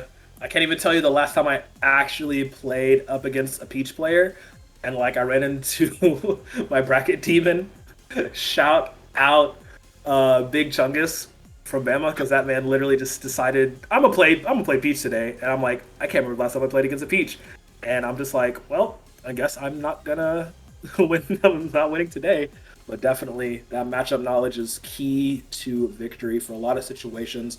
Unfortunately, Marquette eliminated from even being able to get bring it to evens. Like, it's, yeah, they could win the next one for sure. Every point matters at the end of the day for sure, but George Washington University is sitting pretty at that 17, and honestly, like, they looking pretty scary right now. Yeah, I mean, looks like our final players coming out is going to be Spencer and Starbucks. Starbucks is going to be on the Bowser. I don't believe we have a confirmed character for Spencer quite yet. I think Spencer does Ness. Ness and Palu, I think, were the characters. to It Ness and sounds like Palu Ness is the usually, yeah. More common one for him. more common one, yeah. Okay. But we're seeing Bowser twice in one night, which is something I Did not expect. yeah, really feel like Bowser's kind of fallen off in the metagame. So I feel like you're just seeing two in one night is kind of DK's fault. It's all DK's fault. I just want to say that. Like, oh, a more optimal heavy. There you go. I think, actually, I think DK is kind of like taking the default slot of like, And you know whose fault that heavy is? you'll see in pools. It's Chunky's fault. Dude, Chunky Kong pushes that character so hard. Okay, so I'm gonna give you a little bit of backstory real quick. So currently, Chunky has been coming down to my region, Southeast, and farming Georgia and Alabama. He's literally here tonight at one of our locals. Like, I was checking in with my boys earlier, and I'm like, is Chunky here? And I looked at the bracket. I'm like, yeah, wonderful. And so now we have established a bounty on Chunky Kong's head. And it's gotten that serious, unfortunately. It's gotten to that point to where he keeps coming down, beating everybody and winning free money. So we put a bounty on. It's like, somebody take this man out. So if you see any DKs popping up at your locals, it's because of Chunky Kong. Yeah, apparently Chunky's currently second on the South Florida PR. He's so annoying! Which is pretty crazy, considering he's a Donkey Kong player, but hey, every region has their like weird, like really good low tier. There's a last Kagaribi, I think a Ganon made top 64. So I was like, it just happens sometimes. Sometimes you're just better than the other guy. That's the end of the day. But we're gonna have to see who the better player is in this matchup. Bowser versus Ness is it should go one way. Yeah. Should. Yeah, but I mean, we'll have to see. At the end of the day, this is online play, so yeah. At the end of the day, you gotta kill Bowser, and that can be really hard to do, even with a character like Ness who has access to things like the back throw and those aerials off stage to follow you through. Sometimes it's just not enough, and Bowser might be one of the cases where it might not be. Yeah, let's go ahead and make a separate graphic for a Ness back throw counter, because I feel like I'm going to need that in this game. Just run up back throw as much as you possibly can. Hopefully it will work out in their favor for Mr. Spencer. But yeah, like you said, Bowser's a big boy. He doesn't really fall to psychics apparently, but we will have to see once we get into that. Stages. What do you think stages would be? The typical, or? It looks like we are heading to PS2 to start. We did pick band to get there, but we still ended up on PS2, which again, like I mentioned before, does happen sometimes. Looks like the bands for Starbucks were Smashville and Town. I wouldn't be surprised if Spencer was trying to cheese out a Smashville early on to get those nice, easy, breezy, cheesy back throw kills. Yep. But hey, we take the neutral stage, when you can't get your advantage pick. Absolutely. I totally understand and respect it 100%. Just do everything you can to put yourself in that advantage state going into the game. And yeah, I mean, hopefully get a few more points on the board for Marquette. I mean, nothing hurts, right? Like, sure, y'all lost the match in total, but like we always say, every single point matters. So maybe you can get something back from the dog. Sorry, my dog has something in their mouth. Ooh, yeah, go make sure that's not important. Hey, we're gonna find out in a second here. Looks like we got a little bit of technical difficulties, but gonna be heading into match in just a quick couple of minutes at the longest, hopefully a couple seconds at the shortest, but we might see a button check come through. Not fully positive yet. This is going to probably be... I feel like this is going to be pretty explosive. Ness is a character that's kind of known for these strong aerials, but Bowser's Bowser. Bowser is in fact Bowser. 3, 2, Oh, is this a button check? I'll check her. Okay, this is. I'm gonna assume this is a button check. Yeah, they seem to be button checking. Cool. Sorry, you guys don't get to watch them jump around for the 30 seconds. And I really wanted to see that, but Or the riveting smash button check. Didn't get to see it this time. hey, you know, sometimes you'll I low-key hate doing button checks. It's like, I don't want you to know what tech I know. You gotta do whatever. Like, I gotta pull every trick out of the bag to beat you, and I don't want to show my hand early. I go into those button checks, I'm like, yeah, I know how to jump, and that's all you're getting out of me. Right, exactly. Jump, jab, jab, jab, maybe a roll, maybe a shield. All right, cool, we're good. If you're lucky, I'll waveland on the PS2 platform. You know, if I'm feeling spicy. I'm feeling spicy. Which, you know what, to be fair, wavelanding actually does a lot for Falcon. Because you can just waveland up smash, it just like covers like all the half the stage. You literally just go from the side of the screen, yeah. All right, we're actually gonna get into it here. Spencer rocking the best Ness fit. There's no arguing that at all. As we are. Best Ness. Yeah, that's the best Ness fit, baby. Like one word or two? It's two. It's the best Ness fit. Best Ness wears that. All the time. I'm thinking about Sen walking around in a graphic tee and a baseball hat at every in the purple cap, you know he coming. Oh man, yeah, this is Bowser v Ness. This is about a he game. landed it. He landed it. Ow! Yeah, we got a PK Flash kill in 2023, baby. It happened. All right, Spencer, he's online. He knows what he's doing. I said this should go one way and it should be Ness favored. He's just gonna spam literally every single spell he can do, which is so weird because actually in Earthbound, Ness only has defensive PK spells. He doesn't have PK spells. He doesn't have PK spells. It's interesting. Interesting little anecdote. This game sucks then. Inaccurate.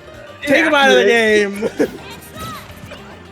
Big PK Flash, definitely looking for it. I feel like Starbucks is really struggling to take advantage of Ness's lackluster recovery.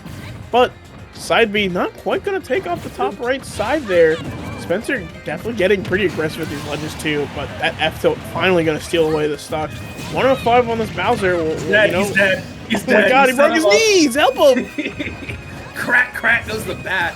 Oh man, Spencer, yeah, he's doing it. Oh, not the ups. No, don't do it. No, up there. Yeah.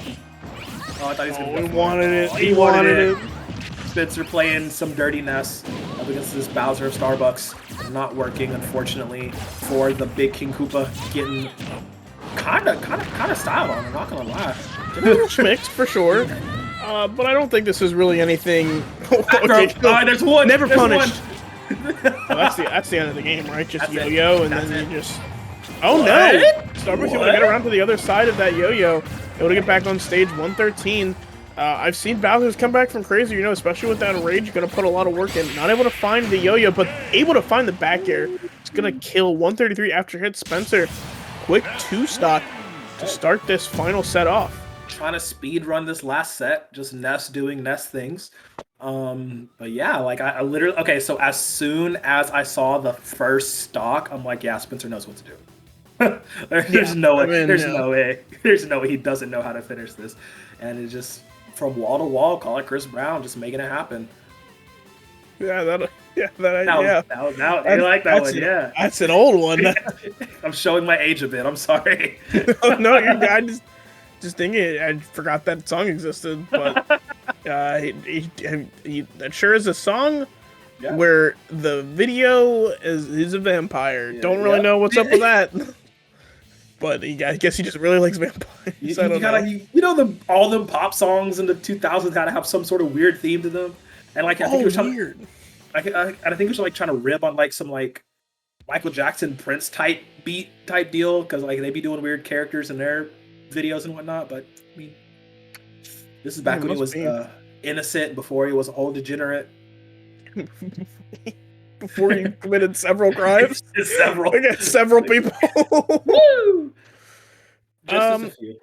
Yeah, I mentioned it briefly, but I really don't think this is the fault of Starbucks. Despite the fact that I think some stuff could have been done better, this is just unfortunately how that matchup can go sometimes, especially if you just get caught in the Ness whirlwind, especially as Bowser when you're dying, you know, sub 150 is not necessarily the greatest look, and as one of the reasons that this character has kind of fallen off is as the meta develops, people are finding ways to kill earlier and earlier, and finding ways to, you know, funnel you into these kill moves that are just suddenly so much more effective, and suddenly Bowser's weight becomes less of an advantage and more of a hindrance. Yep. As he struggles to get around the stage. Oof.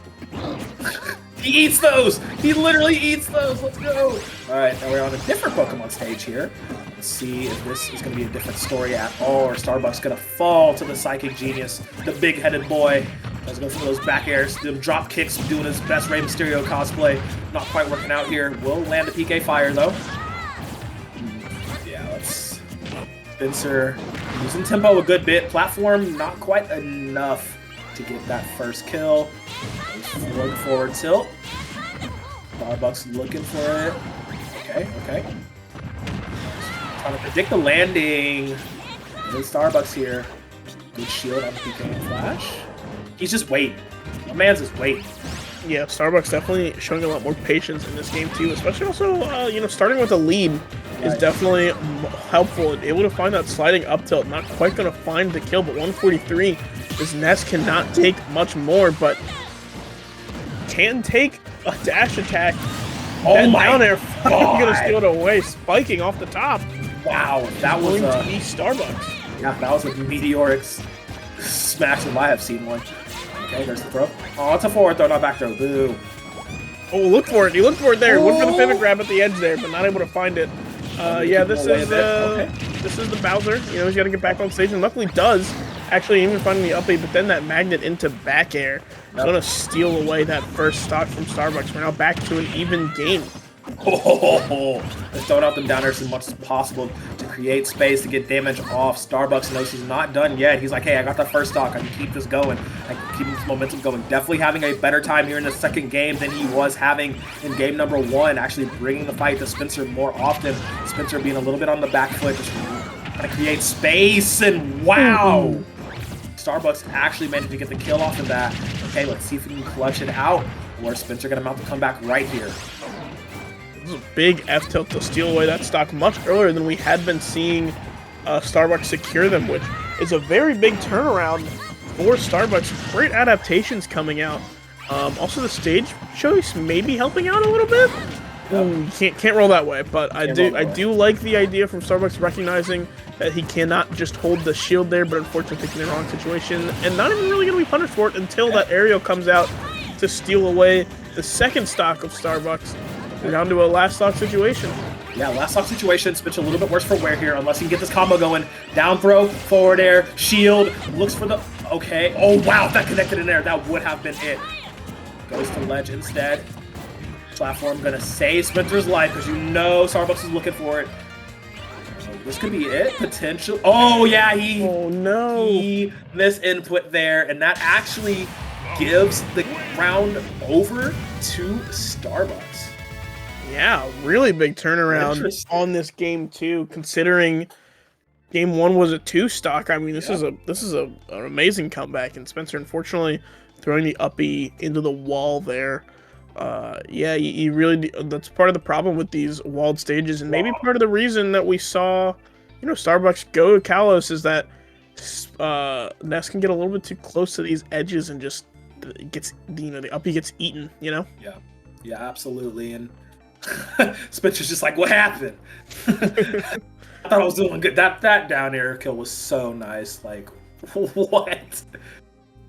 Yeah, I mean, that down air stalls you out a little bit. It's the tail end of that platform, sends him flying. I do want to see. I believe this is. Oh, never mind. This is the magnet back here. Right? I'm a little curious about that F tilt because they're talking about it in chat about the armor. No, I'm actually not certain how Bowser's armor works. I thought it was knockback based or like percent based, but I could be wrong. I guess percent and knockback based are basically the same thing, but you know what I mean. Yeah, that was a interesting kill. That one right there. Yeah, just right there, plowed through the first like 2 hits of fair. Like it was literally no problem for him. Interesting. Well, delegating on the final stage select. Maybe Spencer could eke this out, bring back that tempo he had in game number 1, because in game number 2, I think he felt really frazzled off of that second stock that he lost. He's like, what even happened there? And you just see the game plan and tempo completely switch, and Starbucks is like, wait, I can do this. It's like King Arthur got his glasses into Fairly Odd Parents. He's like, I can see, I can fight. That's literally how it felt at that moment for him to pick that up and just absolutely run away with it. And we're just like, all right, okay. Yeah, I don't even know what to see, about this third game. I feel like it would have been so easy to say, like, yeah, Spencer, blah, blah, blah, Ness, blah, blah, blah, Bowser, blah, blah, blah. But, like, really, I mean, I did not see that turnaround coming game 2, and especially how quick Starbucks adapted to the Ness game plan, being a lot more... I would have thought you had to, like, push a lot more in neutral, honestly, but I feel like Starbucks kind of laid in the cut, waiting for their time, right? Not just forcing these interactions like, you might expect a Bowser to do, but instead just being ready, being ready to cover whatever you got to cover, especially those ledges, not running off basically at all unless the kill is all but secured, really focusing on trying to get those 2-frame F-tilts, right, covering those ledge options with the up B and, the forward air to cover the jumps. Just a lot of smart play coming out from Starbucks in that game 2. Love to see these adaptations continue into game 3. Yeah, definitely need it to keep that momentum going, need to keep everything all even Stevens. Maybe there's this world where Starbucks just has that and just goes Super Saiyan and says, all right, game 3, gloves come off, like Bowser starts taking off all of his like jewelry and he's like, I'm faster now, on some Rock Lee type stuff. But hey, Spencer can still bring this back. He can just shake it off, clear your mind, reset, just keep going as much as he can. I can't believe I'm saying this, but it's very up in the air at this point. It is, yeah, absolutely. It looks like Final Destination is going to be the pick here. He could... Spencer, listen, I don't know what Spencer knows and what he doesn't know, but we could just see some crazy magnet combo across the stage into the spike. I wouldn't count it out. I feel like Ness players always have those in the pocket, and they're just waiting for their chance to go on FD so that they can, show off all the time they put in the training lab. Yeah, let's see how he does. Okay, gets the forward air. That's 3. Does not land a diagonal PK fire, though. Okay. Yeah, he's really doing a good job of keeping Starbucks off stage here. Barely been touched here. Will start to take some damage. Okay, Starbucks going for an on-stage up B. Rogerino. Down air. Okay. Never punished. Yeah, really, definitely trying to hit, I think, Starbucks there with the up B, but at the very least, just getting out of dodge, right? Just, clear yourself of the situation. Make sure Starbucks can't punish you. Big up smash! Calling out the jump. Oh my goodness, Starbucks, who are you? Where was the guy that was in game 1? What is He's the gone. secret tech? He's unlocked it. He's unlocked it. Will run, unfortunately, into the down smash from Spencer. Cannot run from the yo-yo forever. The floaty boy just barely getting back to stage, almost having a bad input there again. Starbucks, though, definitely not down and out. Playing with fervor. Jumping forward and not going to land on stage. Up B, landing once again. Okay. That's a good combo start here from Spencer. Not going to continue it, though. Back throw number 2. Hey, got that in. Whew. Drop kicks. Back air. Oh, wow. He's looking for it. Ooh, that's your stock. That's untechnical. Yep. Cannot tech through that. The second they go off stage to try to cover the rising up B, gets punished for it. Yeah, really unfortunate, but hey, now we've remembered why we're staying on the stage in those situations, at the very least. Yeah, I mean, I saw he zigged when he should have zagged. Saw what he's going for. Honestly, though, if Spencer had aimed the slightest bit higher, that up B would not have connected with Starbucks, and Starbucks just gonna give him the fist, make it look easy. Kaido, now it's a 1-to-1 situation. Yo-yo. I think this might be it. Oh, Spencer looking for style there instead of just going with the tried and true yo-yo. Might cost him the game as Starbucks. It really might. Starts to get a little bit of percent in. Look, oh, there's the yo-yo again, but that's the wrong one. It's going to send it straight up. Allow Starbucks to get back to stage. Now it will set back up on the ledge trap, getting too quickly off stage. Looking for the uppy here. No tech, but 150. Looking for the down tilt. No yo-yos again as of yet. I'm very surprised that we're not seeing these yo come out that would all but confirm the game for Spencer. Maybe finally we're going to see it here. That's There going it to be is. the up Oh, that's one, up which isn't one. going to What? kill. That's the wrong does he one, do? and that Look down down is there. coming out. Looking for, okay, Starbucks maybe getting wow. a little bit handsy there with the This is dangerous. Oh, back throw. Okay, cool. Back throw. Tally count up to 3. Who wins it? Spencer, kind of playing with his food a little bit there at the end, making me worry a little bit. I thought he was going to lose for that. I really did. Thought he was going to lose for that. Yeah, managing to close it out in the end, just all right. And that's back throw, easy peasy, even Stevens. Wow, that was a lot closer than it should have been, in my humble opinion. Spencer eking it out, managing to win though. Starbucks throwing a really, really good showing here on this Bowser against the Ness. Yeah, Bowser, 63%, by the way. That's Bowser, baby. That's all I'm saying. That's the character. Yeah, I mean, fantastic play. Honestly, Starbucks doesn't get caught by that up B off the left side. This could be going a very different way. We could be having a very different conversation, but unfortunately getting a little bit too greedy, not able to quite find the kills, when he needed them the most. Yeah, unfortunately not. In the end, it will be the victory for Big Spence on the Ness. Oh, man. Cap, I'm so confused. I thought this was going to be a quick little 2-0. Why am I sweating in my chair? This was a sloppy 2-1, I'll tell you what. Starbucks really made Spencer work for it, which is, I do appreciate that big fist. Yeah, it was 0 to 19%, basically even percent, at the beginning of this last stock. Spencer just really getting, carried away. Almost could have honestly just, again, yo-yo at the edge there, just been done with it, but with a little bit of style, made that game look a lot closer than maybe it probably should have. Right. Just a lot closer than it should, but, wipe that brow. Whew. 11 points on the board for Marquette, 18 in total for George Washington University. They are victorious here. So we will have an interview with George Washington University after this quick little break we've been to take. So don't go anywhere. We will be right back.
Welcome back, everyone, to the question part of the day.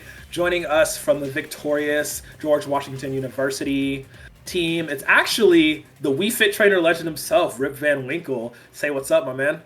Gentlemen, how does it feel to be in the presence of greatness? Aha! Here we are.